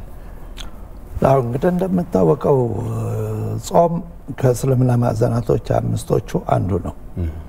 የመጀመሪያው ለምስክር አንድነት በነብዩ መሐመድ ምስክር ሰጣለሁ የሚለውን ቃላት እናደርጋለን። ከዛ ቀጥሎ የሶላት ስነ ስርዓት አለ የሚታይ ነው። ከዛ የሐጅ ስነ ስርዓት ወደ መካ በመጓዝ የሚታይ ነው። የምጽዋት ዘካ ምንለው ደግሞ 2.5 በመቶ ሰው ልጅ ፈጣሪ በኃላፊነት ከሰጠው ንብረት ገበሬም ይሁን ነጋዴም ይሁን ማንኛውም ሰው በግዴታ የሚያወጣው ነው እና የጾም ግን ሚስጥራዊ ሁኔታ ነው ያለው። ለዚህ ብሎ ፈጣሪ ምን ይላል? ሌሎቹ የሚታዩ ስለሆነ በስራው ኃይል ካሳው ይከፈለዋል ይላል። የጾም ግን እኔ ብቻ ነኝ ምንዳውን የምሰጠው ካሳውን የምሰጠው። ምክንያቱም አንድ ጿሚ ፈጣሪውን ካልፈራ ፈለገበት ገብቶ መብላት መጠጣት ይችላል። ስለዚህ እሱን ፈርቶ ብቻ የሚያደርገው ስለሆነ እጅግ በጣም ከፍተኛ ግንኙነት የሚፈጥር ነው ከፈጣሪ ጋር። እንግዲህ ጾም ወራት ስንል የሰው ልጅ ባህሪውን ሁሉ የሚያረምበት የሚስተካከልበት የዝምድና መብትን የሚያከብርበት ከጎረቤቱ ጋር የሚገናኝበት ድሃዎችን የሚያስታውስበት ችግረኞቹን የሚያስታውስበት ወራት ነው። ከፈጣሪው ጋር ግንኙነቱን የሚያጠናክርበት ሁኔታ። ምክንያቱም ግንኙነቱን ሲያጠናክር በስግደት የሚሆን ይችላል፣ ቁርአንን በማንበብ ቁርአን እንደሚታወቀው ህገ መንግስት ነው ለሰው ልጅ መተዳደሪያው ፖለቲካዊ ይሁን ኢኮኖሚያዊ ማህበራዊ ሁሉን ያቀፈ ነው። ስለዚህ ያንን አንብበህ ተረድተህ ተግባራዊ አድርግ ተብሎ የታዘዘበት ጊዜ ነው ማለት እንችላለን። እና በዚህ መልኩ ነው የረመዳን ወር የሚከበረው። የረመዳን ወር እጅግ በተሐድሶ የምናደርግበት ነው በባህሪያችንም በማህበራዊ ኑሮም ሆነ ለዚህ ብሎ በሶስት ይከፈላል። የመጀመሪያው 10 ቀን የዝነት ቀናቶች ይባላሉ። የመጀመሪያዎቹ የዝነት ስንል እንግዲህ ሰው ልጅ ባህሪውን አርሞ ተስተካክሎ ወደ ጥሩ አቅጣጫ የሚሄድበት ሁኔታ ይሆናል። ሁለተኛው የምህረት ቀናቶች ይባላሉ 10ዎቹ። ጥሩ ተሰራ ምህረት ታገኛለህ ማለት ነው። ሶስተኛው ደግሞ ከእሳት ነፃ የምትወጣበት አስሮቹ ቀናቶች ውስጥ አንዲት ሚስጥራዊ ዕለት አለች። ለይለቱል ቀድር የምትባለው 83 ዓመት የምትገመትበት ሁኔታ ነው። ያ እንግዲህ የሰው ልጅ የሰራውን ሁሉ ተሰርዞለት ወደ ጥሩ አቅጣጫ ባህሪውም ሆነ አስተሳሰቡም ሆነ አመለካከቱም ሆነ ሰው መሆኑን የፈጣሪ ተወካይ መሆኑን የሚያረጋግጥበት ሁኔታ በተግባር የሚታይበት ነው። ለዚህ ብሎ ጾም ማለት ከምግብና ከውሃ መቆጠብ ብቻ አይደለም። ከመጥፎ ነገር ከመጥፎ ቃላት ሌላው ቀርቶ እንኳን ሊያጠቃ ቢመጣ እኔ ጾመኛ ነኝ ፈጣሪ ቅሪ በልህ ብለህ ነው የምትመልሰው እንጂ ለሱ የፈለገ ቢሆን መልስ መስጠት አትችልም። ይሄ ነው አንዱ የጾም ውጤትና የጾም ተግባሮች የምናያቸው በጾም ጊዜ ጸባያችንን ምናርበት የምንስተካከልበት ሁኔታ ነው ማለት እንችላለን። እንደ ሰው ልጅ እንደሚታወቀው የፈጣሪ ተወካይ ነው በመሬት ላይ። ስለዚህ ያን ጊዜ አማኙም ይሁን አማኙም አባል ያልሆነም ከሁሉም እንደ ሰው ልጅ ከዛም አልፎ ለእንስሳትም ለዚህ ብሎ ነው ነብዩ ሐዲስ ምን ይላል فليس لله حاجتنا يطعم شرابه وطرابه ብሏል ነብዩ መሐመድ። ማለት የሰው ልጅ ምግብና መጠጥ መቆጠብ ብቻ አይደለም ከመጥፎ ነገሮች ሁሉ መታቀብ አለበት የሚለው ነውና ይሄ ጾም ማለት እንግዲህ የሰው ልጅ በትክክለኛ የፈጣሪ ተወካይ መሆኑን የሚያረጋግጥባቸው ቀናቶች ናቸው ማለት እንችላለን። ይሄ ነው ውጤቱ። አብረህ ትበላለህ፣ አብረህ ትጸልያለህ፣ አብረህ ቁርአን ትቀራለህ። የሌላውን የችግረኛን ሁኔታ የምትረዳበት ጊዜ ነው ማለት ነው። ማለት ሰው ልጅ 11 ወር ይበላል ይጠጣል ምንም አይመስለውም ካለው ንብረት። ግን ያን በመቆጠብህ እውነት መብላት ያልቻለው ምን ያህል ይቸገራል፣ ምን ያህል ችግር ይጋለጣል የሚለው ትምህርት ተወስድበታለህ። ያን ጊዜ ነው ሮሮነትና መተዛዘኑ የሚፈጠረው መከባበሩ የሚፈጠረው ከዚህ አንፃር ነው። ሌላው ቀርቶ ወደ ሰላም እንኳን የሚረጋገጥበትን አጀንዳ የምትማርበት መድረክ ነው ማለት እንችላለን። ጾም ጥቅሙም ውጤቱም በዚህ መልኩ ነው የሚታየው በእኛ በእስልምና ደረጃ። መልካም ፕሮፌሰር እንደው ቀደም ብለውም ሲገልጹት ነበርና ከሌሎች ወራቶች በተለየ በረመዳን የጾም ወቅት በጎ ተግባራት ይከናወናሉ። ከነዚህ በጎ ምግባራት አንዱ ደግሞ ቂምን ሽሮ ሰላምን ማስፈን ነው። በዚህ ረገድ ታዲያ ሰላም የሚጀምረው ከራስ እንደሆነ ይታወቃልና ሁሉም በየደረጃው ለሀገር ሰላም መስፈን እንዲሰራ ከሃይማኖት አባቶች ምን ይጠበቃል ይላሉ? ከሃይማኖት አባቶች አቅጣጫን ማስያዝ ይጠበቃል። በኔ በኩል የሙስሊም ሃይማኖት መሪዎች ብቻ አይደለም የሌላው እምነት ተከታዮች በዚህ አይነት ማለት እንግዲህ ሰላም በጣም ወሳኝ ነገር ነው። በእኛ በቁርአንም ሆነ በነብዩ ሰለላሁ ዐለይሂ ወሰለም ተግባርም ሆነ ለሰላም ብዙ ጥረት አድርገዋል። በመካ ውስጥ ቆይታቸው ከ30 በላይ ችግር ሲያጋጥማቸው ከሰላም ፍላጎት አንፃር መከላከል እንኳን አይሞክሩም ነበር። ወደ መዲናም ከሄዱ ጥቃት ተፈጸመባቸው። እንደ ከ27 ያላነሱ ጥቃቶች ተከስተው ነበር። ያ ሁሉ ነው ግን ይሄን ዓለም አቀፋዊ ምልክት መሰረት ለመጣል ሲሉ ብዙ ጥረት አድርገዋል። እዚህ ላይ እንግዲህ የሰላም ሚናን ስንወስደው ሰላም ከሌለ መኖር አይቻልም። ሰላም ከሌለ ቱሪስቱም ሊመጣ አይችልም። ምናልባት አሁን ቅድም የሱዳንም ዜና እንደዚህ በዜና እንደሰማነው ሰላም ከሌለ ሰው ልጅ አርፎም ወደ ስራውም ወደ ቤቱም ወደ ትምህርት ቤቱም መሄድ አይችልም። ሰላም እጅግ በጣም ወሳኝ ደረጃ ነው። ልማት ይምጣ ካለ ሰላም መኖር አለበት። ስለዚህ እኛ ከረመዳን የምንማረው እንዳልኩሽ ሊመታሽ ሊያጠቃሽ እንኳን ቢመጣ አንዱ ሌላው ተቃዋሚ ወይም ተቀናቃኝ እኔ ጾመኛ ነኝ ፈጣሪ መጣለው ይቅር ይበልህ ብለህ መመለስ አለበት እንጂ ለአንተ እሱ ለሚያደርገው ሙከራ ዲፌንስ መከላከል ወይም መልስ መስጠት የለብህም እስከማለት ደርሷል። ስለዚህ እኛ ዛሬ ሰላም በአካባ ቀርቶ በማንኪያ የምንሽበት ጊዜ ነው። ይሄንን ነው ተግባራዊ ማድረግ። እኔ እርግጠኛ ነኝ ከጾም ብዙ ትምህርት እናገኛለን። አሁንም ቢሆን በችግር የተጋለጡ ወገኖች አሉን። በቂ ምግብ ያላገኙ ወገኖች ሊሆኑ ይችላል። ችግረኞች በብዛት የተፈናቀሉ ወገኖች አሉን። በእኔ በበኩል አሁን ጥረት ቢደረግ ምናልባት የሃይማኖት አባቶችም ተቀበለው ተግባራዊ ቢያደርጉት እመኛለሁ።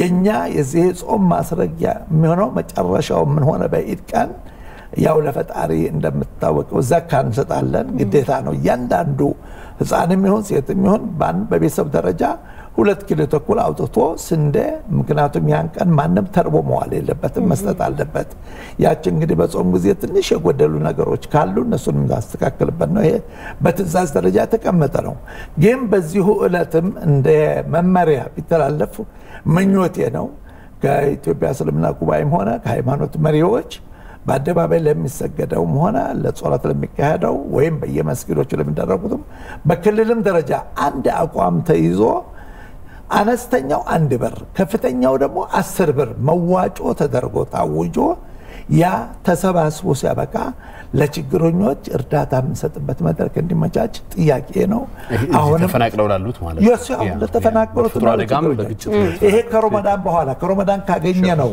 ጥሩ እንትን ከሊስትሮ ጀምሮ 1 ብር ከቻለ ያዋጣልኝ ከፍተኛውን 10 ብር ከዛ በላይ ይበቃኛል እያንዳንዱ በክልልም ደረጃ ምክንያቱም የክልል ተወካዮች በከፍተኛው እስልምና ጉባኤ ውስጥ አሉ በአባልነት ክልሎች በያሉበት ሁኔታ ሆነው በእስልምና በሃይማኖት መሪዎች አማካይነት በእስልምና ጉባኤ አማካይነት በየአካባቢያቸው ይሄንን ለምእመናኑ በአደባባይም ሆነ በመስጊድ በሚሳተፈው ሁሉ አማኝ እንዲያዋጡ ቢደረግ አንድ እርምጃ ሰራ ማለት ነው የኛ ሚናችን ችግረኞችን መርዳት ነው ማውጣት ነው እና ኢትዮጵያ ችግር ሀገር አይደለችም በትክክል ከሰራን ግን በስተት የተከሰተ ነገር አለ ያንን ለማረም ጾም ምናልባት ረመዳን ትልቅ ትምህርት ሰጥቷል ማለት እንችላለውና ይሄን አራያ ሆነን ስናበቃ አዋጠን አነስተኛው 1 ብር ከፍተኛው 10 ብር በዚህ አሰባስበን ስናበቃ አንድ እርምጃ ብንሰጥ አንድ እርዳታ ብንሰጥ ለሌላው አራያ ሆነን ስናበቃ የኢትዮጵያ ሕዝብ ምን ያህል አያ እንደሆነ ማለት ከዛ ቀጥሎ ሌላ ፕሮግራም ሊሆን ይችላል በጁማ 1 ብር በሚል መርሆ ደግሞ ሌላ ሚነደፍ ወደፊት በየክልሉ በየመስጊዱ ለችግረኞችን እንደው በቋሚነት የመርዳት ሁኔታ እንደ ባህሪ ተይዞ እንደ እርዳታ ተይዞ ይሄም ደግሞ ወደፊት የሚታሰብበት ጉዳይ ሊሆን ይችላልና ወደዚህ በዚሁ መድረክ ላይም በውጭ የሚኖሩትን ወገኖቻችን ማሳተፍ ድሉ ይኖራል ዋናው ጅማሬው ነው እንግዲህ ጅማሬውን በዚህ አመት በዚህ በኢድ ሶላት ብንጀምረው ለቀጣዩ ደግሞ እጅግ በር የሚከፍትና ይሄም ሰላሙን የሚያመጣል ልማቱን የሚያመጣል መረጋጋቱን የሚያመጣል ኢትዮጵያኖች ምን ያህል ሀያል እንደሆነ አንድ እንደሆነ የምናረጋግጥበት መድረክ ሊከፈት ይችላል የሚል ይሄ ለሃይማኖት መሪዎች ባደራ መልክ የምንሰጠው ነው በክርስትናም ይሁን በእስልምናም ይሁን ይሄንን እንደ ባህሪ አርገው ይዘውት ለምእመናኑ ያስተማሩበት የመጪው ትውልድ ደግሞ የሚከተልበት መድረክ እንዲከፈት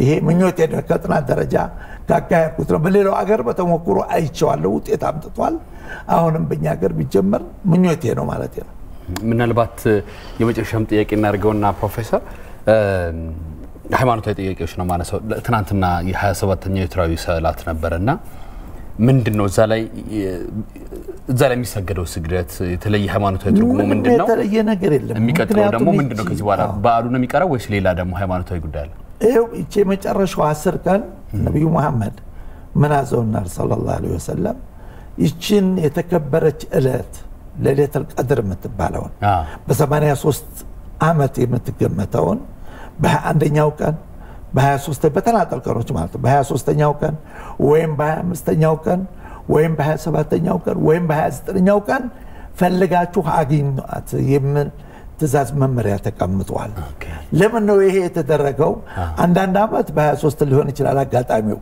አይታይም ግን አጋጣሚ ለሊቷ እጅግ በጣም የተከበረች ቁርአን የወረደባት ለሊት ነች መላእክቶች ከሰማይና ጅብሪል አማካይነት ይወርዳሉ ለሚጠይቀው ጥያቄ ሰውየው መልስ ይሰጣሉ ገንዘብ ይፈልጋል ገንዘብ ይሰጣል እድሜ ማራዘም ይፈልጋል ሁሉ ነገር በተግባር መልስ የሚያገኝባት እለት ነች ስለዚህ በዚህ በተናጠሏ በነጠላዋ ቀናቶች ፈልጓት ሲሉ በሌላው ጊዜ በሌላው አመት ምናልባት በ25 ሊሆን ይችላል ይሄ አንዱ ያችን ለሊትችን 10 ቀን ትኩረት ሰጥተው ለፈጣሪያቸው ይበልጥ ከበነም ለስንብት ላይ ደወሩ ስንብት ላይ ስለሆነ ያችን ማን ሰው ልጅ ከወንጀሉ ነፃ ሆኖ ከማንኛውም ትንሽም ሆነ ትልቅም ሆነ ያዘውን ስተት ተሰርዞለት ወደዛኛው ዓለም ነፃ ሆኖ የሚሄድበት መድረክ ለማመቻቸት የተደረገ መመሪያ ነው ስለዚህ ምህረት ለማግኘት እቺን ቀን መፈለጓ የሰው ልጅ ግዴታ በዚህ በተናጠል ቀላቶች ለሊት እንቅልፉን ትቶ ቀንም በጾም ይውላል፣ ሌሊቱን በጸሎት ያድራል። ያችን ለማግኘት የተደረገች ጥረት ነችና ወይም መመሪያ ነች ማለት እንችላለን። ማለት በዚህ በረመዳን ምህረት ያላገኘ ከሰዓት ያልወጣ በሌላው ጊዜ የተመቻቸ ጊዜ ለሚቀጥለው ዓመት ያገኘዋል አያገኘውም አያውቀውም። ስለዚህ ነፃ ሆኖ በዚህችው ባጋጠመችው እድል ነፃ ሆኖ እንዲወጣ እንዲያልፍ የተፈለገበት ዓላማ ነው ማለት እንችላለን። በጣም ነው የምናመሰግነው። እንግዲህ ከወዲሁ መልካም በዓል ብለናል። የኢትዮጵያ እስልምና ጉዳዮች ጠቅላይ ምክር ቤት የፕሬዝዳንቱ አማካሪና የውጭ ግንኙነት ኃላፊ ረዳት ፕሮፌሰር አደም ካሚል ጾም ላይ ነው። በጠዋት ድረስ ጋብዘን እንደሰጡት ማብራሪያ መልካም ጊዜ፣ መልካም ቀን፣ መልካም ጾም፣ መልካም ዓመት ባለ ሁላችንም። በዓላቶች ተደጋግመዋል። ትንሽ የገበያ ጉዳይ ያስደነገጠኝ ነው። እቺ ትንሽ አሳሳቢ ነችና በቅነት አንዱ ከዝናቱ ከጾም እንማረው ምንድነው ይሄ ገበያ ማረጋጋት ውድነት። እኔ ከይቅርታ ጋር ትላንት ወደ ገበያ ወጥቼ ስጠይቅ ትንሽ የመደናገጥ ባህሪ ያጋጥሞኛል። ቃሪያ 200 ብር ሲባል እውነቴ ከዶላር ጋር ምን ግንኙነት አለው የሚለው ነገር እና ስለዚህ ይሄ ስግብግብነት ለዚህ ሀገር አይበጅም። ሀገር ቆንጆ ሀገር ነች። ሁሉ ነገርኛ ማምረት እንችላለንና እስኪ ኢትዮጵያኖች እንዲያውቋት ምኞቴ ነው። እኔ ጥናት ባለሙያ ከዛ ኩል አይደለም። ኢትዮጵያ እጅግ በጣም ቆንጆ ሀገር ነች። እኔ 390 ጊዜ በረራለሁ በህይወቴ። ማይነስ በረዶውንም ሞቃቱን ማይቻለው። እንደ ኢትዮጵያ ቆንጆ ሀገር የትም አላገኘሁም፣ ደጋ ወይና ደጋ ቆላማ። ስለዚህ አንዳንዶቹ ከውጭ እየደወሉ ምንድነው የት ነው ያላችሁት የገሃነም ሀገር አደርጋችኋት ይሉኛል። ወቀሳ እየበዛብን ነው ከይቅርታ ጋር። ከዚህ እስኪ አማኞችም ምናኖችም የሃይማኖት መሪዎችም ሊረባረቡበት የሚገባ ጉዳይ ነው ማለት ይችላል። ይሄ ተጨማሪ ምክር መስጠቴ ነው። መልካም ፕሮፌሰር እጅግ በጣም እናመሰግናለን። በድጋሚ መልካም ጾም፣ መልካም ጊዜ ለሁላችንም። መጪው ዓመት የሰላም የመረጋጋት እንደሆነ አሜን አሜን ለሁላችን። ታንክ ዩ።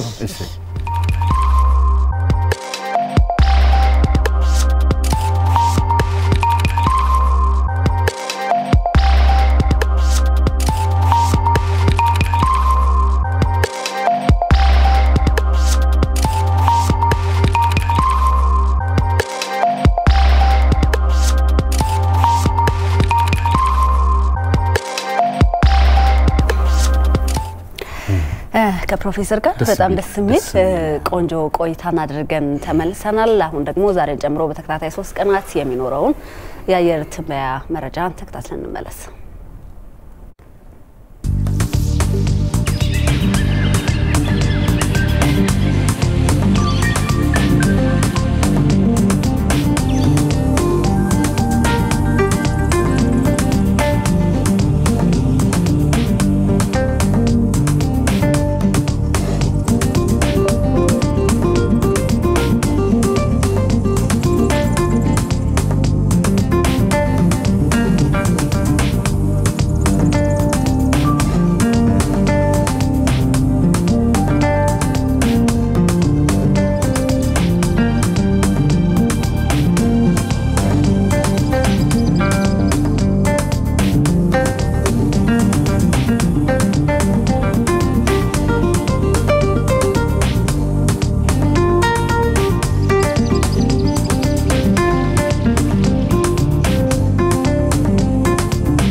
በአፍሪካም በኢትዮጵያም ቀዳሚ የቴሌኮም ዘርፍ ነው ኢትዮ ቴሌኮም። የጤና ይስጥልኝ ኢትዮጵያ አጋራችን ስለሆነ እጅግ በጣም እናመሰግናለን።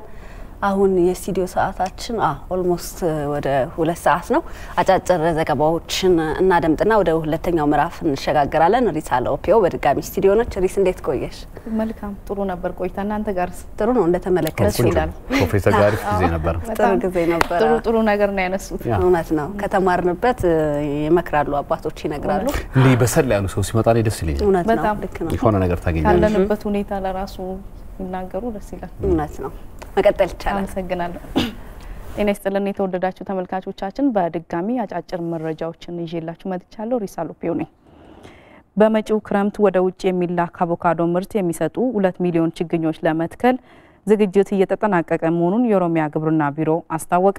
በክልሉ ግብርና ቢሮ የአትክልትና ፍራፍሬ ዘርፍ ምክትል ኃላፊ አቶ መሐመድ ሳኒ አሚን ለኢዜአ እንደገለጹት በክልሉ ሙዝና አቮካዶ ጨምሮ በስፋትና በጥራት ተመርቶ ለውጭ ገበያ እንዲውል የሚሰራ ኢኒሼቲቭ ተቀርጾ ወደ ስራ ተገብቷል።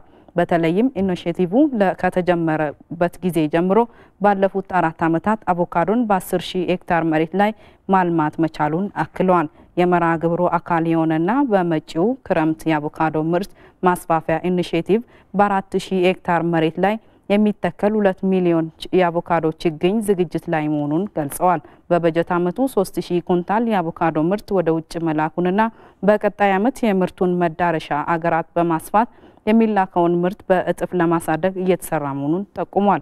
በመጪው ክረምት በክልሉ በሚከናወኑ 5ኛው የአረንጓዴ አሻራ መርሃ ግብር ለውጭ ገበያ የሚላከው አቮካዶ ጨምሮ ለምግብነት የሚውሉ ፍራፍሬዎች ልዩ ትኩረት መስጠቱን ጠቁሟል።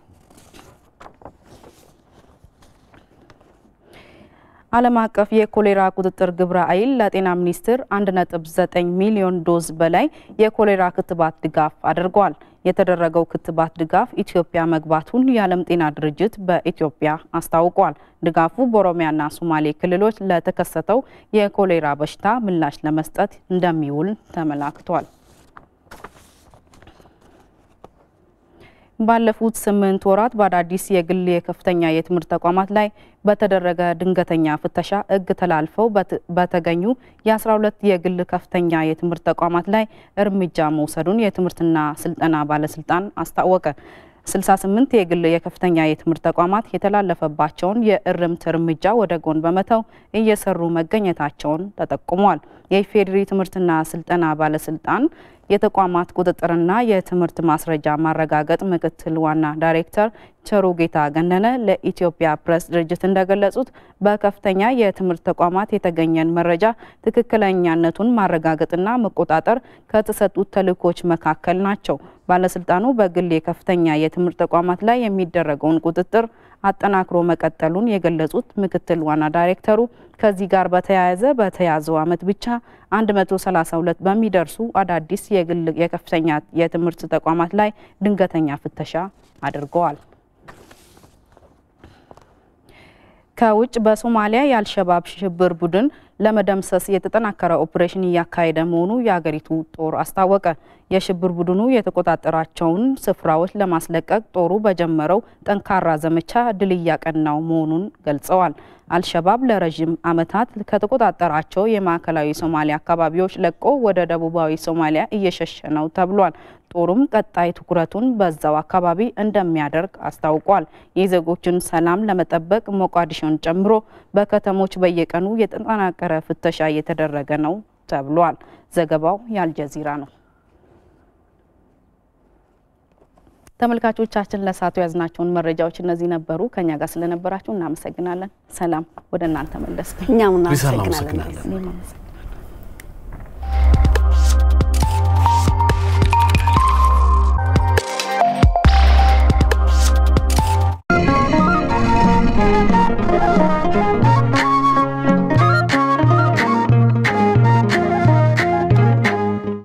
ዛሬ ቢዳምን በብርሃን የተሞላ ነገን ስንል መንፈሳችንን አጠንክረን እንጓዛለን።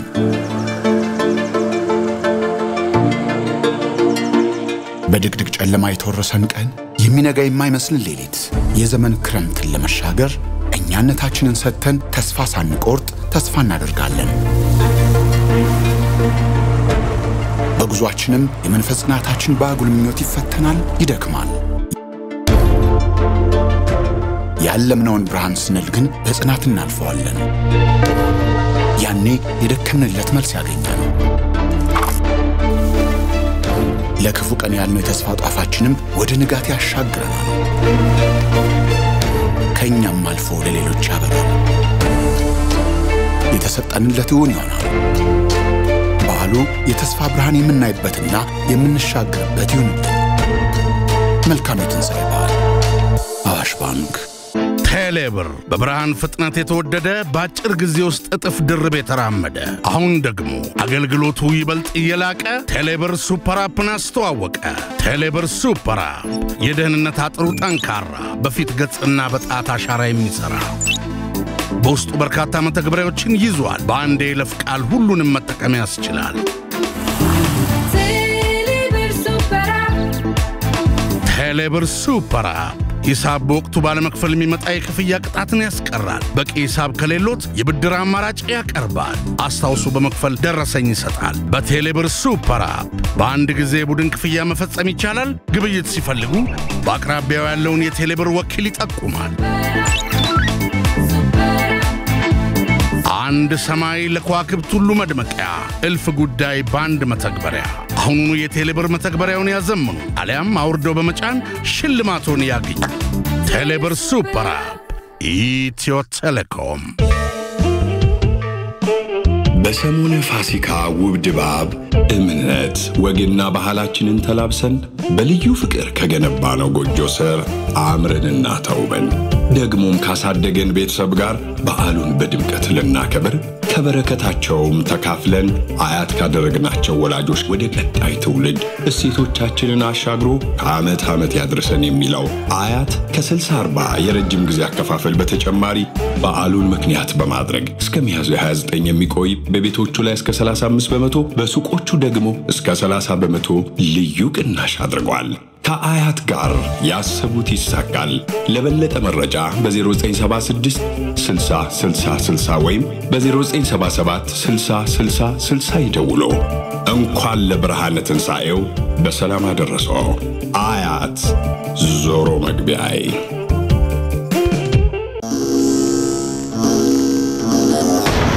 በአውሎ ንፋስና በአስፈሪው ቀን መሃል በድቅድቅ ጨለማ ብርሃን ያሳይሃል።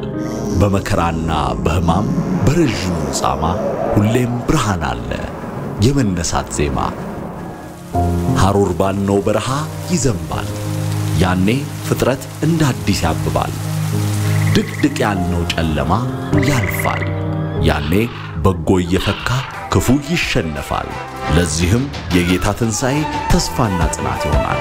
እንኳን ለጌታችን ለኢየሱስ ክርስቶስ የትንሣኤ በዓል በሰላም አደረሳችሁ። የኦሮሚያ ህብረት ሥራ ባንክ ለላቀ ለውጥ የቆመ። ቴሌብር በብርሃን ፍጥነት የተወደደ በአጭር ጊዜ ውስጥ እጥፍ ድርብ የተራመደ አሁን ደግሞ አገልግሎቱ ይበልጥ እየላቀ ቴሌብር ሱፐር አፕን አስተዋወቀ። ቴሌብር ሱፐር አፕ የደህንነት አጥሩ ጠንካራ፣ በፊት ገጽና በጣት አሻራ የሚሰራ በውስጡ በርካታ መተግበሪያዎችን ይዟል። በአንድ የይለፍ ቃል ሁሉንም መጠቀም ያስችላል። ቴሌብር ሱፐር አፕ ሂሳብ በወቅቱ ባለመክፈል የሚመጣ የክፍያ ቅጣትን ያስቀራል። በቂ ሂሳብ ከሌሎት የብድር አማራጭ ያቀርባል። አስታውሱ በመክፈል ደረሰኝ ይሰጣል። በቴሌብር ሱፐር አፕ በአንድ ጊዜ የቡድን ክፍያ መፈጸም ይቻላል። ግብይት ሲፈልጉ በአቅራቢያው ያለውን የቴሌብር ወኪል ይጠቁማል። አንድ ሰማይ ለከዋክብት ሁሉ መድመቂያ፣ እልፍ ጉዳይ በአንድ መተግበሪያ። አሁኑኑ የቴሌብር መተግበሪያውን ያዘምኑ አሊያም አውርደው በመጫን ሽልማቶን ያግኙ። ቴሌብር ሱፐር አፕ ኢትዮ ቴሌኮም።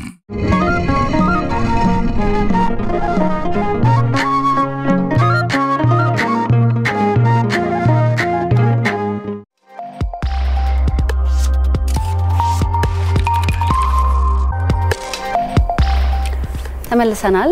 በሁለተኛው ምዕራፍ የጤና ይስጥልኝ ኢትዮጵያ ዝግጅታችን ነው የተገናኘ ነው። እንግዲህ የተለያዩ ርዕሰ ጉዳዮችን ያነሳሳን ከእናንተ ጋር ቆይታ ያደረግን ነው የሚገኘው። በመጀመሪያው ምዕራፍ ላይ የረመዳን ጾምን በማስመልከት ከፕሮፌሰር ጋር ጥሩ ቆይታ አድርገን ነበር። አሁንም ደግሞ እንደዚሁ ከበጎ አድራጎት ድርጅት መስራችና ዋና ስራ አስኪያጅ ጋር ከሆኑት ነኢማ ሙዘይን ጋር ቆይታ እናደርጋለን። ከዛ በፊት ግን አንድ መረጃ እናጋራችሁ። እንግዲህ በረመዳን የመጨረሻዎቹ ቀናት ሙስሊሙ ማህበረሰብ በተለያዩ የበጎ አድራጎት ስራዎች ላይ በተለየ መልኩ የሚሳተፍበት ወቅት ነው። እነዚህ የበጎ አድራጎት ስራዎች በግለሰቦች እንደ ቤተሰብና በተቋም ደረጃ አቅም ለሌላቸው ወገኖች የሚደረጉ ናቸው። ቀደም ሲልም ገልጸናል። በተለይ የዚህ የሙስሊሙ መመን የበጎነት ስራ ይበልጥ ደግሞ በጣም የሚገለጸው ብዙ ጊዜ በመረዳዳት ይታወቃሉ። ግን ረመዳን ላይ በጣም ያይላል እዛ ወቅት ላይና ከዛ ወደ ተቋም ይሆናል ማለት ነው። ይሄ ሰባዊ ጉዳዮች ወደ ተቋም ነገር እንዲያድግም ጥረት ሲደረግ ይታያል። ከዚሁ ጋር በተገናኘ ታዲያ በራሷ ተነሳሽነት የበጎ አድራጎት ድርጅት በማቋቋም በተለያዩ አጋጣሚዎች ጉዳት የደረሰባቸውና ድጋፍ ለሚሹ ወገኖች ከደረሰባቸው የአእምሮና የስነ ልቦና ጉዳት እንዲያገግሙ እየሰራች ያለች እህታችንን ስራ ልንቃኝ ወደናል። ቀደም ሲል ሜሪ ያስተዋውቃቸዋለች፣ እዚሁ ትገኛለች። እንግዳችን ይመለከተኛል የበጎ አድራጎት ድርጅት መስራች እና ዋና ስራ አስኪያጅ ነኢማ ሙዘይን እዚህ ስቱዲዮ ትገኛለች። በጣም እናመሰግናለን። እንኳን አደረሰሽ ከወዲሁ። እንኳን አብሮ አደረሰን። እኔም በጣም ነው ማመሰግነው ስለጋበዛችሁኝ። መልካም። ያው እንግዲህ ተቃርቧል ብለን ነው ጾም ፍቺውም በዓሉም እና ይመለከተኛል በጎ አድራጎት ድርጅት እንዴት ተመሰረተ? አሁን ያለበት ሁኔታ ምን ይመስላል? ስያሜውም ለየት ይላል። ይመለከተኛል እንዴት ሁላችንም ይመለከተናልና ምንድነው? ኦኬ ይመለከተኛል ከተመሰረተ ኦልሞስት አሁን ወደ 1 አመት ይሆነው ነው። በቅርቡ የ1 አመቱን ለምናከብር እየተዘጋጀን ነው። የዛኔ እንግዳ ትሆናላችሁ ኢንሻአላህ። የተመሰረተበት ምክንያት እኔ ከአገር ውጭ ነበር የምኖረው፣ አውስትራሊያ ቪክቶሪያ ነበር የምኖረውና ላንድ በ2011 በነጮቹ ነበር ከሀገር የወጣሁትና ወደ ከ10 አመት በላይ ነው እዛ የኖርኩትና ልጅ አለኝ ወንድ ልጅ እና እዛ ስትኖሪ ትንሽ ልጆች በተለይ ወደ ቲኔጀር ሲሆኑ ትንሽ እድሜያቸው ከፍ ሲል እዛ ያለው ባህል ያስፈራልና ትንሽ በቃ ቲኔጀር የሆነ ሲመጣ የኢትዮጵያን ባህል ያገሩን የእምነቱን ባህል ማወቅ አለበት ብዬ በ2018 በነጮቹ ወደ ኢትዮጵያ ተመልሼ መጣሁኝ። ያለውን ሁኔታ ቼክ አድርጌ ተመልሼ ሄድኩኝ ማለት ነው። ማለት ልጄን ይዤ ለመምጣት እና በቃ ኢትዮጵያ ገብቶ ትንሽ መማር አለበት 1 2 አመት 3 አመት ብዬ ማለት ነውና ከ2019 ላይ ይዤው መጥቼ እሱን ትምህርት ቤት አዳሪ ትምህርት ቤት አስገብቼ ተመልሼ ሄድኩኝ። ተመልሼ እንደሄድኩ ያው ኮቪድ አጋጣሚ ገባና ትምህርት ቤቱን ተዘጋ። እኔ አውስትራሊያ ደግሞ በጣም ስትሪክት ነበሩ። በዚህ በኮቪድ መንቀሳቀስ አይቻልም። በጣም ዓለም ላይ ካለው በጣም ይከፋ እንትን ነበራቸውና ልጄ ትምህርት ተዘጋበት ስታክ ሆነስምና ወይ እመጣለሁ ወይ ነይ ምናምን ካልቻልኩም ትምህርት ተዘግቷልና ደብሮኛል አለኝ። ትንሽ ካሪኩለሙ አንዳንድ ነገሩ አልተመቸውም ነበር፣ ግን የግድ አስገድጄው ነበር ያስቀመጥኩት። እዛ ያለውን ነገር ተጻጽፌ ምን ብዬ የተወሰነ አመት እዚህ መቀመጥ አለበት ብዬ ተመልሼ እዚህ መጣሁ ማለት ነው። መጥቼ ያው ትምህርት ቤት ሲከፈት ፐብሊክ ስኩል ምናምን አስገባሁትኝ። እሱ እየተማረ ግን እዛው አውስትራሊያ አንዳንድ ሬዲዮ የኤትኒክ ሬዲዮዎች እዚህ በተለያየ ቋንቋ ዜና ምናምን እናሰራጫለንና እኔ በአማርኛ ፕሮግራም ኤፍኤም ሬዲዮ ጣቢያ ነበር እዛ ሰራለሁኝና ኢትዮጵያ ኤስቢኤስ ነው ኖ አይደለም 3ZZ 92.3 የሚል የኤትኒክ ነው። የተለያዩ ጃፓኑም ቻይናውም ሁሉም በቋንቋው የሚሰራበት ነው። እዛ ሰራ ነበረ። እንደዚሁም ደግሞ የአሊፍ ሬዲዮ የሚባል ኢስላሚክ ቻናል ነበረ። እሱንም ለረጅም አመት እዛ ሰራ ነበር። እዚህ ስመጣ ልጄን ትምህርት ቤት አስገብቼ እኔ ምን ልስራ ለምን እስቲ እዛ ሀገር የማውቀውን ነገር የሆነ ነገር አልሰራም ብዬ የሆነች ቶክ ሾው ነገር ጀመርኩኝ። በሳምንት ጀማል አህመድ የምታውቁት ከሆነ ቲቪ እሱ የራሱ ቻናል እንትን ነበረው ቲቪ። እዛ ላይ በሳምንት 1 ቀን ሹባክ ሾው የሚል ሹባክ ማለት መስኮት ማለት ነውና ሹባክ ሾው የሚል ቶክ ሾው ጀመርኩኝ እና የተለያዩ ሰዎችን እየጋበዝኩኝ የተለያዩ ውይይቶች አደርጋለሁኝ። እዛ እየሰራው ያን ያረኩ ያለን አጋጣሚ 3 ወንድማማቾች የሚል አንድ የሆነ መረጃ መጣልኝ። በአንድ ቤት ውስጥ ለ10 አመት አምሯቸውን ታመው ታስረው አልታከሙም ይላል። በዛ ላይ ደግሞ የተማሩ ይላል። አንደኛው ከሐዋሳ ዩኒቨርሲቲ በማረግ የተመረቀ፣ አንደኛው ከባህር ዳር ዩኒቨርሲቲ ይላል። አንደኛው ደግሞ ነጋዴ ነበር። እናት አባት የላቸው 10 አመት ታስረዋል ይላልና ደነገጥኩኝ። ምን ማለት ነው 10 አመት ሰው እንዴት ይታሰራል? ሰው የለም የሚያሳክማቸው ዋይ አልኩኝ። በጣም የነሱን ጉዳይ መከታተል ጀመርኩ ማለት ነው። ከዛ በኋላ እየተከታተልኩ ሳይ ማንም አንስቶ ሆስፒታል የሚወስዳቸው የለም። ያ መረጃ ከወጣ በኋላ የሆነ ሶሻል ሚዲያ ላይ ነው ያየሁት። ከጀማል ጋር ተነጋገርኩና በቃ ካሜራማኖችን ይዤ የነበሩበት ገጠር ውስጥ ነው የነበሩት ጉራጌ ዞን ቻሃ የሚባል ወረዳ። ከዛ ሄጄ ፕሮግራሚንግ ሰርቼ አስፈሪ ነበረ እንትኑ ልጆቹ ያው ታክሞ ስለማያውቁ ሰዎችን አታክ ያደርጋሉ ምናምን። በጣም በሚገርም ሁኔታ ግን ኢንተርቪው ያደረኳቸውና ጥሩ መልስ ሰጡኝ። ያው ጌታም ነገራቸው መሰለባቸው ጥሩ ትሪት አደረጉኝ። ያቺን ይዤ መጥቼ ኢትዮ ጠቢብ ዶክተር አብደላን እንደዚሁም ዶክተር ዮናስን ያናገርኳቸው እንዲህ አይነት ልጆች እንዲህ ነውና በጣም ተቸግረዋል ምን ይሻላል ስላቸው እዚህ ካመጣሽ ችለሽ እዚህ ካመጣሽ እኛ እንረዳሻለን እናሳክማቸዋለን አሉ። እንዴ እንደገና በድጋሚ መኪና ይዤ ደግሞ ሄድኩኝ። አልহামዱሊላህ ልጆቹን ይዤ መጣሁ። ትሪት ተደረገላቸው፣ ታከሙ፣ አገገሙ። በሚገርም በሁለት ወር ውስጥ ለውጥ አመጡ ልጆቹ። የሆነ ተአምር ነገር የ10 ዓመት ችግር ነበረ። በሁሉ ሰው ነው ምናልባት ካገቡት ውስጥ አንድ መረጃ ሰምቼ ነበር። ጉራጌ ክልል ከ3 ወንድማማቾች ውስጥ አንዱ ነው አግባው ሰሞኑን ድረናው ሙሽራ ነው። ከዛ በሽታ አውጥታ አሳክማ አሁን ለወግማ አረግ የበቃበት ደረጃ እንዳለ ሰምቻለሁኝ እና በጣም ይገርም ነው። በጣምና የሰርግ ፎቶ ሳምቲንግ ሰሞኑን ሶሻል ሚዲያ ላይ በጣም ተለቋል። እሱ ልጅ እንግዲህ አሁን አመቱ ናቸዋል ከመጡ እኔ ጋር ነው ያሉት ስቲል አንደኛውን ድረናዋል። አልহামዱሊላህ ያው በዛ ነው የተነሳሳት ያንን ፕሮግራም ያዩ እናቶች መቀመጫ ሰጡኝ። እኔ ጋም 7 ልጅ ወልጄ 6 እኮ እንደዚህ ናቸው የሚል 4 ልጅ ወልጄ 3 እንዲህ ነው በቃ የሆነ ከአንድ ቤት ውስጥ 4 5 6 የበዛበት ሜንታል ኬዝ በጣም ሰላም ሲነሳኝ በቃ እንዴ በቃ መስራት ፕሮግራም ምን ተቀየረ ያቶክሾ እንደዚህ አይነት ችግር ያለባቸው ሰዎች ፕሮግራም ሆነ በቃ ሁሌ በየሳምንቱና ለምን ህጋዊ አድርጌው አልሰራውም ስል ብዬ ሳላስበው ገባሁበትና በዛ መልኩ ነው የተጀመረው። ይመለከተኛል ያልኩበት ደግሞ ያው እኔ ከዛ ከውጭ የመጣሁት የኛ ማህበረሰብ ትንሽ ለውጭ ለዚህ ለአውሮፓ ለሰለጠኑ ሀገሮች ያለው አመለካከት አለና ያቺ ምን አገባሽ ለምን አትሄጂ ማገርሽ እንዴ ምን ሆነሻል ይሄ እኮ በጣም እንዲ ነው ምናምን ይሉኛልና በጣም እናደር ነበር። ይመለከተኛል ይሄ እኮ የኔ ጉዳይ ነው የናንተም ጉዳይ ነው ሁሉም ሰው ይመለከታልና የኔ ጉዳይ ነው በቃ ይመለከተኛል ብዬ በዛው ነው ስሙ ራሱ ተሰምኝሞ ይመለከተኛል የተባለውና ስቲል ያው እዚህ ነው ያለው ማለት ነው። በጣም ደስ ይላል። ከሚሰሩት እንደው በጎ አድራጎት በተጨማሪ ማህበረሰቡ ላይ የሚመጣም በጎም መጥፎም ነገር አለና እሱን ራሱ ማሸነፍ በራሱ ትልቅ በጎነት ነው።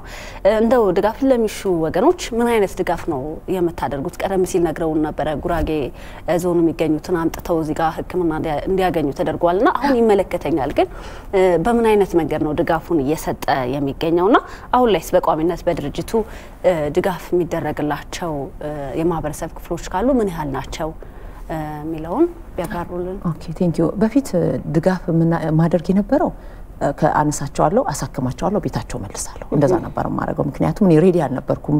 ስራው ሴክተሩ በጣም ፋይናንሻሊ ዝግጅት የሚፈልግ የሰው ኃይል ቮለንተር በጣም የሚፈልግ ብዙ ነገር የሚፈልግና ሪስክ ያለው በጣም ጥንቃቄ የሚፈልግ ስራ ነበርና አሳክማለሁ ወደ ቤታቸው መልሳለሁ አሳክማለሁ። ከዛ እያገረሸባቸው ምክንያቱም በደንብ ክትትል የሚያደርግላቸው ሰው ያገኙም ሰብስታንስ በጣም ይጠቀማሉ ስፔሻሊ ጫት ጋንጃ የሚባል ሲጋራው ምናምንና እሱ ቶሎ እንዲያገረሽ ያደርጋቸዋልና በቃ ሴንተር መክፈት የሆነ ነገር ቤት ያስፈልገኛል ብዬ ቤት ፈለኩ። የሚገርማችሁ ከጓደኞቼ ብር ፈልጌ ከውጭ ምናምን ከዛ አሰባሰበ ቤት ለመከራየት በጣም ስቃይ ነበር። ለዚህ ጉዳይ የሚያከራየኝ አጥቼ ማለት ነውና እኔ ልጄን ይዤ ስመጣ ከናቴ ጋር ምኖርበት አሁን ያሉት እዛ ነው መኖሪያ ቤት የተከራየ ነው ቤት ነበርና አከራይን ለምኜ እናቴን አስወጥቼ ነው እዛ ቤት ውስጥ አሁን ያስገባኋቸውና አሁን ያሉት 27 ወጣቶች አሉ። 27ቱም አብዛኞቹ ከጎዳና ያነሳናቸው ናቸው። አብዛኞቹ ደግሞ አባት የሌላቸው በእናት ብቻ የሚኖሩ ምንም ረዳት የሌላቸው ልጆች ናቸውና 27ቱም አሁን ያሉበት ሁኔታ በጣም ደስ የሚል ነው። ግን 27ቱም የአእምሮ ታማሚዎች ብቻ አይደሉም የሱስ አዲክሽን የሆኑ ናቸው። ስፔሻሊ አሁን ከነገርኳችሁ ከዚህ ከተለያየ በተለይ ጋንጃ የሚባለው ነገር ጫትና ሲጋራ በጣም የሚያስፈሩ የተለያዩ ሰብስታንሶች አሉ ከዛ ጋር በተያያዘ ያሉ ናቸው። ግን 1000 ምናምን የተመዘገበ አለኝ። አቅም ስላጣን ነው ቦታ ችግር አለ ፋይናንሻሊ ሬዲ አይደለንምና እየመዘገብን እያስቀመጥን ነው ያለነውና አሁን 27ቱ በጥሩ ሁኔታ ላይ ነው ያሉት።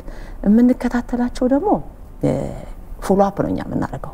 አሁን ለምሳሌ አማኑኤል ሆስፒታል ይዣቸው ሄዳለሁኝ። ያላችሁ ቤተሰብ ካላቸው ሂስትሪያቸውን በደንብ ይናገራሉ። መድኃኒታቸውን ይሰጡናል። መድኃኒታቸውን ካርዳቸውን ይዘመጠን እኛ ጋር ይቀመጣሉ። በሰዓት መድኃኒት እንዲወጡ እናደርጋለን። ከማንኛውም ሱስ እንዳይገናኙ እናደርጋለን። ከዛ በተጨማሪኛ ከሜዲኬሽን ከህክምናው ባሻገር መንፈሳዊ ህክምና ላይ ትኩረት እናደርጋለን።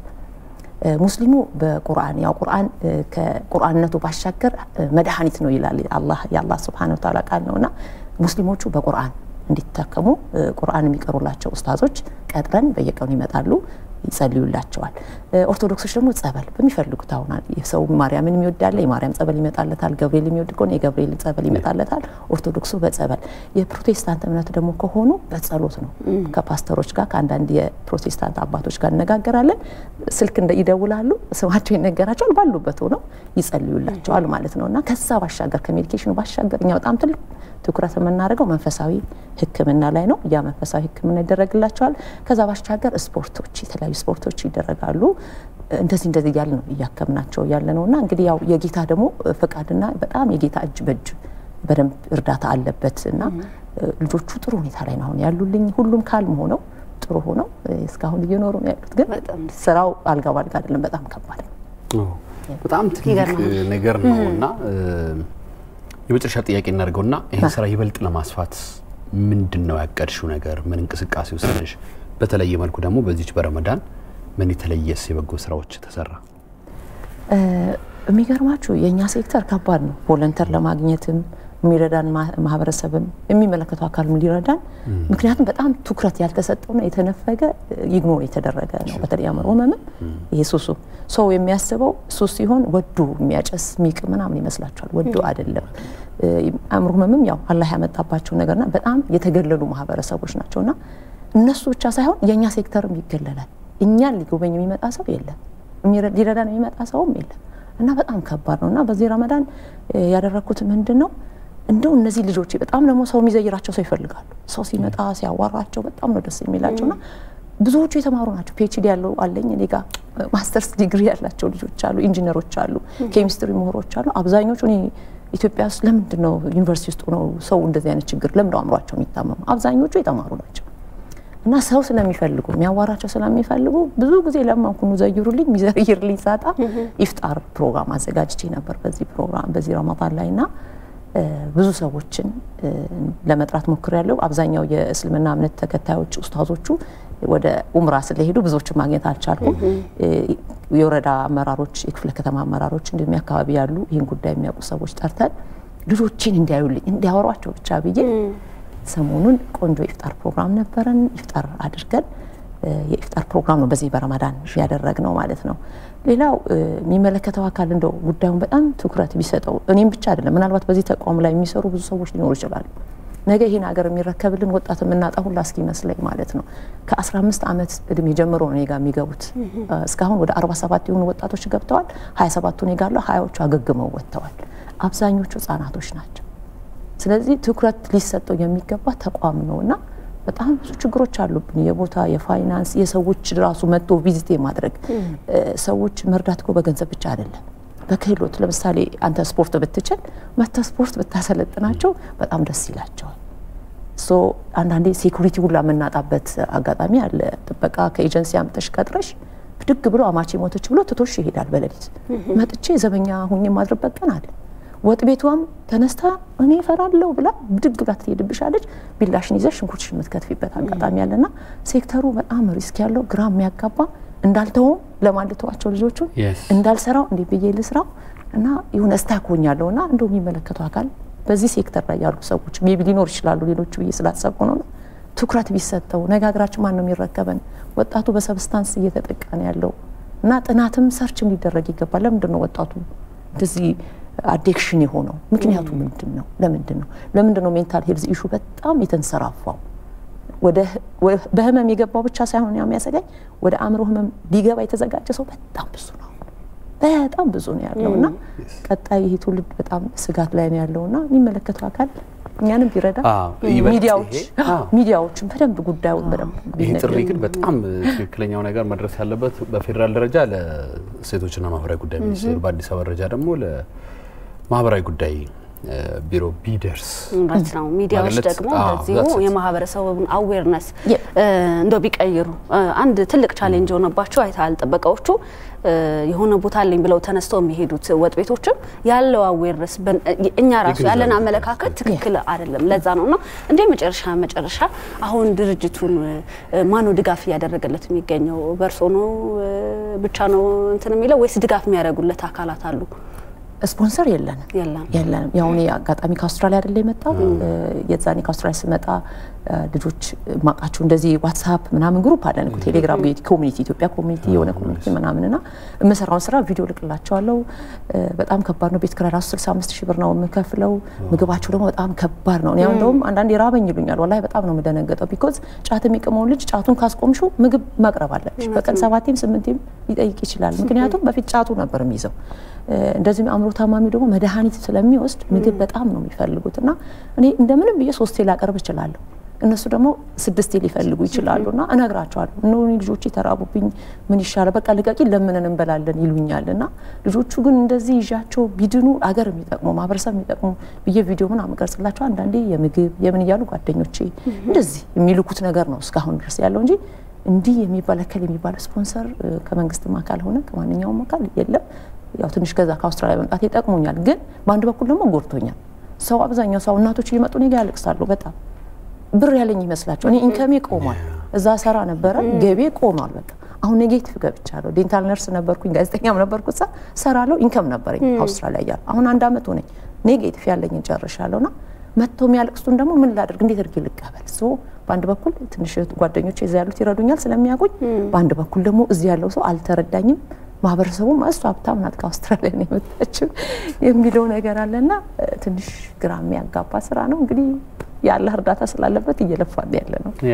መንግስትም ባለሀብቶችም እንግዲህ ይሄንን ፕሮግራም የሚከታተሉ በእርግጠኝነት ይደውላሉ፣ ያግዛሉ። ይሄ እንደው በሃይማኖታዊ በመንፈሳዊ በኩል ብናየው ጽድቅን የሚያመጣ የሆነ የወቅት ስራ ብቻ ያልሆነ ነው። እንዲሁም ደግሞ እንደ ግለሰብም ደግሞ ብናየው አንዳንዴ ለነፍስም ይኖራልና በጣም ብዙ አቅም ያላቸው መርዳት የሚፈልጉ እንደዚህ ደግሞ ህጋዊ ሆኖ የተደራጀ ተቋማት ሲገኙ ደግሞ ያቅማቸው ማድረግ የሚፈልጉ አካላት አሉና በመንግስት ደረጃ ደግሞ ይሄ ትልቅ ተስፋ የሚጣልበት ጉዳይ ነው። አብዛኛው ወጣት ስለ ሱስኛም ብዙ ጊዜ እንግዳ ጋብዘን በጣም ቆይታ ያደረግንባቸው ጊዜያቶች አሉና በእርግጠኝነት ጤና ይስጥልኝ ኢትዮጵያን የሚከታተሉ አካላት የሚመለከታቸው ትንሽም ትልቅም ሳይባል የሚረዱ ይመስለናል። ተስፋ አለን ደግሞኛ እንግዲህ እታችን የትነሽ ምን እናግዝሽ የምትሉ አካላት ፕለስ ማድረግ የምንችለው ነገር እናድርግ። እንዲህ ስንተባበር ስናብር ነው ነገ መልካም ቀን ፀሐዩ ቀን ይመጣው። እውነት ነው። ለጀመርሽው ነገር ደግሞ ነይማ እውነት ለመናገር አላህም ይረዳል ፈጣሪም ይረዳልና ሁሉም ይተባበራሉ ያስባለሁ። ከወዲሁ መልካም የጾም ፍጻሜና መልካም በዓል እንዲሆን ከልብ እንመኛለን። ይመለከተኛል በጎ አድራጎት ድርጅት መስራችና ዋና ስራ አስኪያጅ ነይማ ሙዘይን እጅግ በጣም እናመሰግናለን። መልካም ቀን። እኔም በጣም አመሰግናለሁ። በጣም ነው አመሰግናለሁ። መልካም ቀን።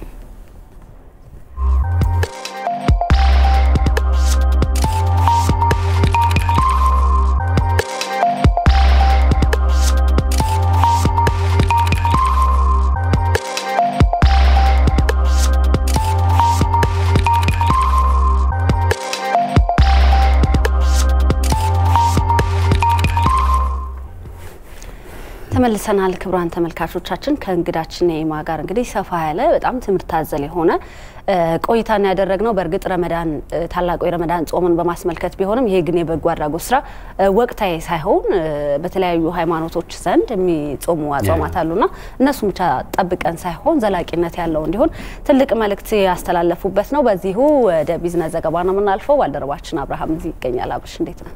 እንደምን አላችሁ? ቀጥል ይቻላል። መልካም አመሰግናለሁ። ጤና ይስጥልኝ እንደምን አደራችሁ ተመልካቾቻችን። ለጤና ይስጥልኝ የተዘጋጁ አጫጭር የቢዝነስና ምጣኔ ሀብት ዘገባዎችን አቀርባለሁ። አብርሃም ታደሰ ነኝ።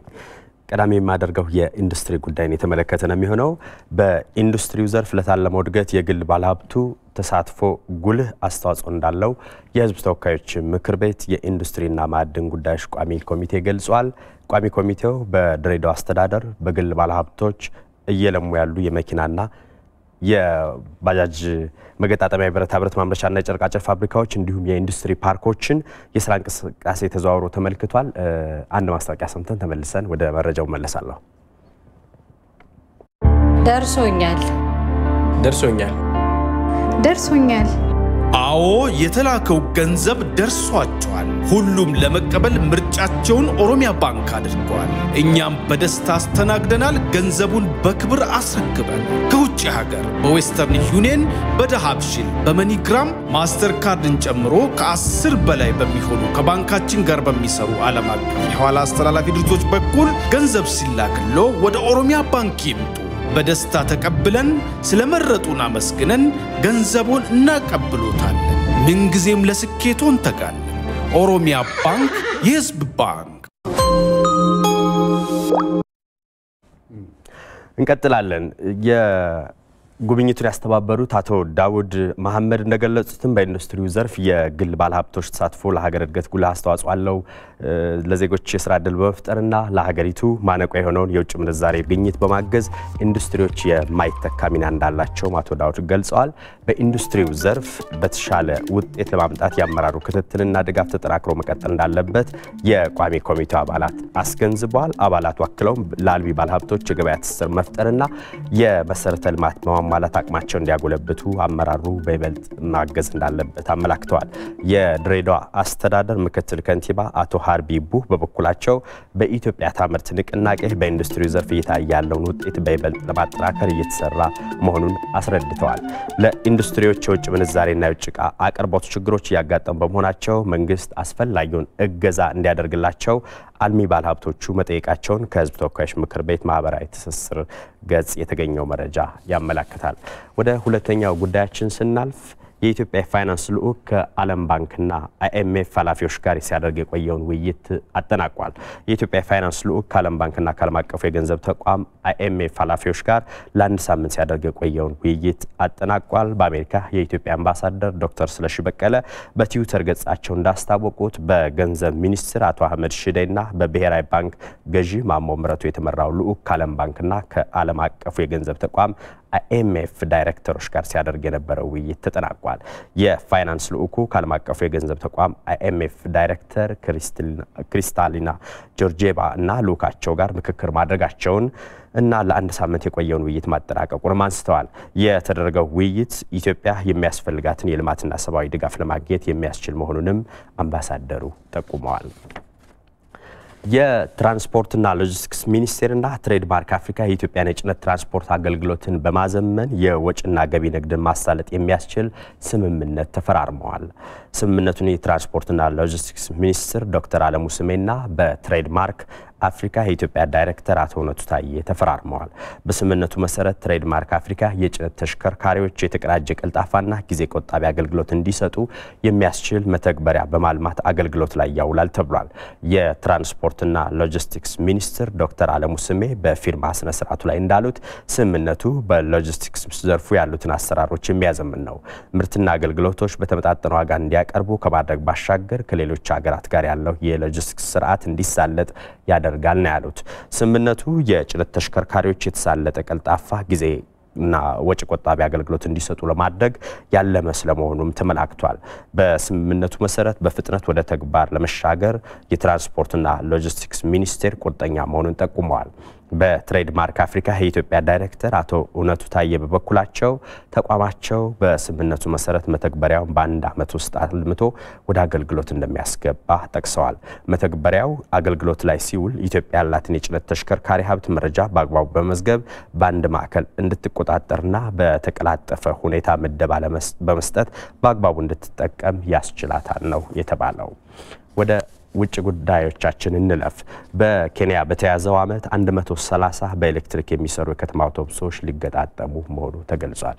በተለይ የኤሌክትሪክ መኪና ሀገራት በጣም የተሳተፉበት ወደ ዛ ዘርፍ እያመሩ ይመስላል። ከዚህ ቀደም በእኛ ሀገር ያሉትን መረጃዎች በተደጋጋሚ ስላነሳናቸው ብዬ ነው። በባሲጎ በተሰኘው የሀገሪቱ ኩባንያ አማካኝነት የሚገጣጠሙት ባሶች በዋና ከተማ ናይሮቢ ያለውን የትራንስፖርት ችግር ያቃልላሉ የሚል ተስፋ ተጥሎባቸዋል። ከዚህ በተጨማሪ የአየር ንብረት ብክለትን የሚቀንሱ በመሆኑ በመንግስት ከፍተኛ ትኩረት አግኝተዋል።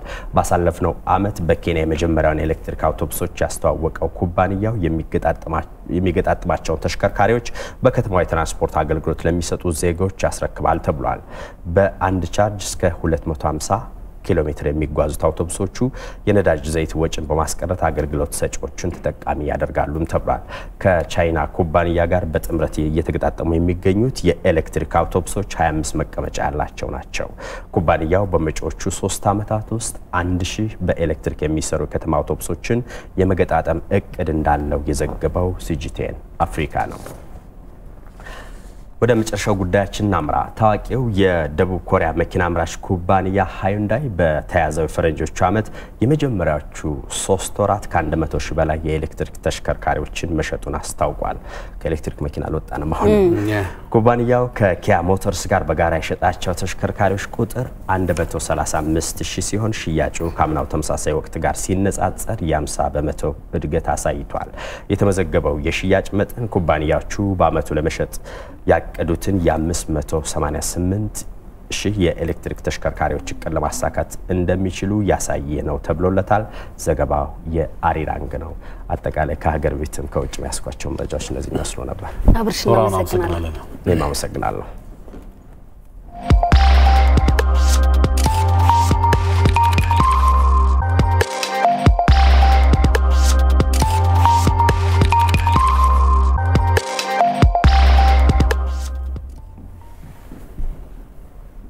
ጤና ስለ ኢትዮጵያ የመጨረሻው ምዕራፍ ላይ ደርሷል። ጤና ስለ ኢትዮጵያ እንዲቃና ደግሞ ስፖንሰር ያደረገን ወይ ማጋራችን የሆነውን ኢትዮ ቴሌኮምን እጅግ አድርገን እናመሰግናለን። 129 ኢትዮጵያን ያገለገለ ኢትዮጵያዊ ተቋም ነው። አሁን ደግሞ ቴሌብር ሱፐር አፕ ብሎ ህይወትን ያቀለለ ይገኛል።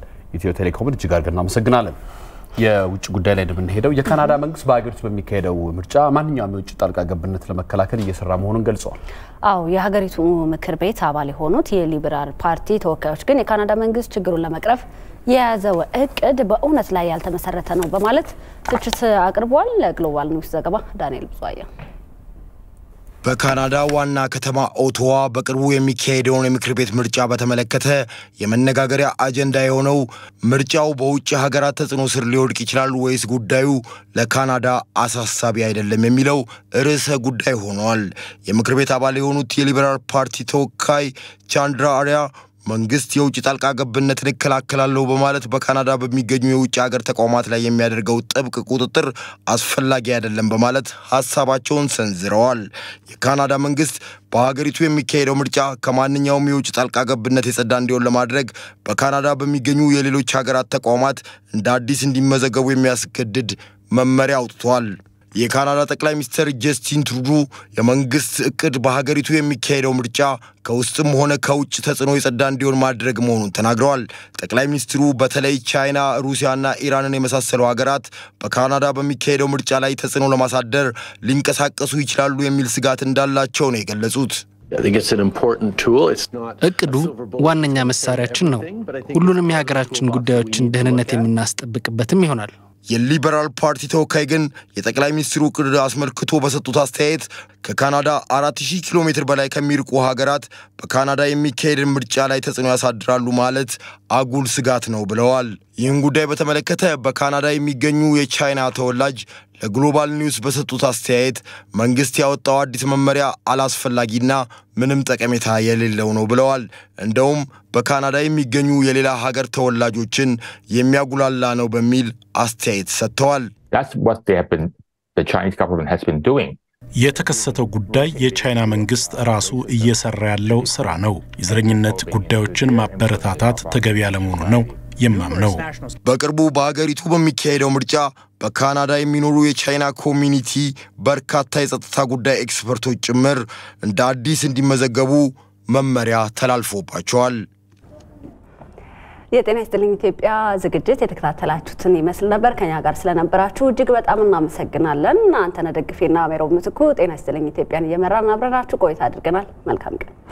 ዳይሬክተራችን አማኑኤል አስመላሽ ነበረ። መላ ስቱዲዮ ባለሙያም ከኛ ጋር ነበሩ። እናንተም ከኛ ጋር ስለሆናችሁ እጅግ አድርገን እናመሰግናለን።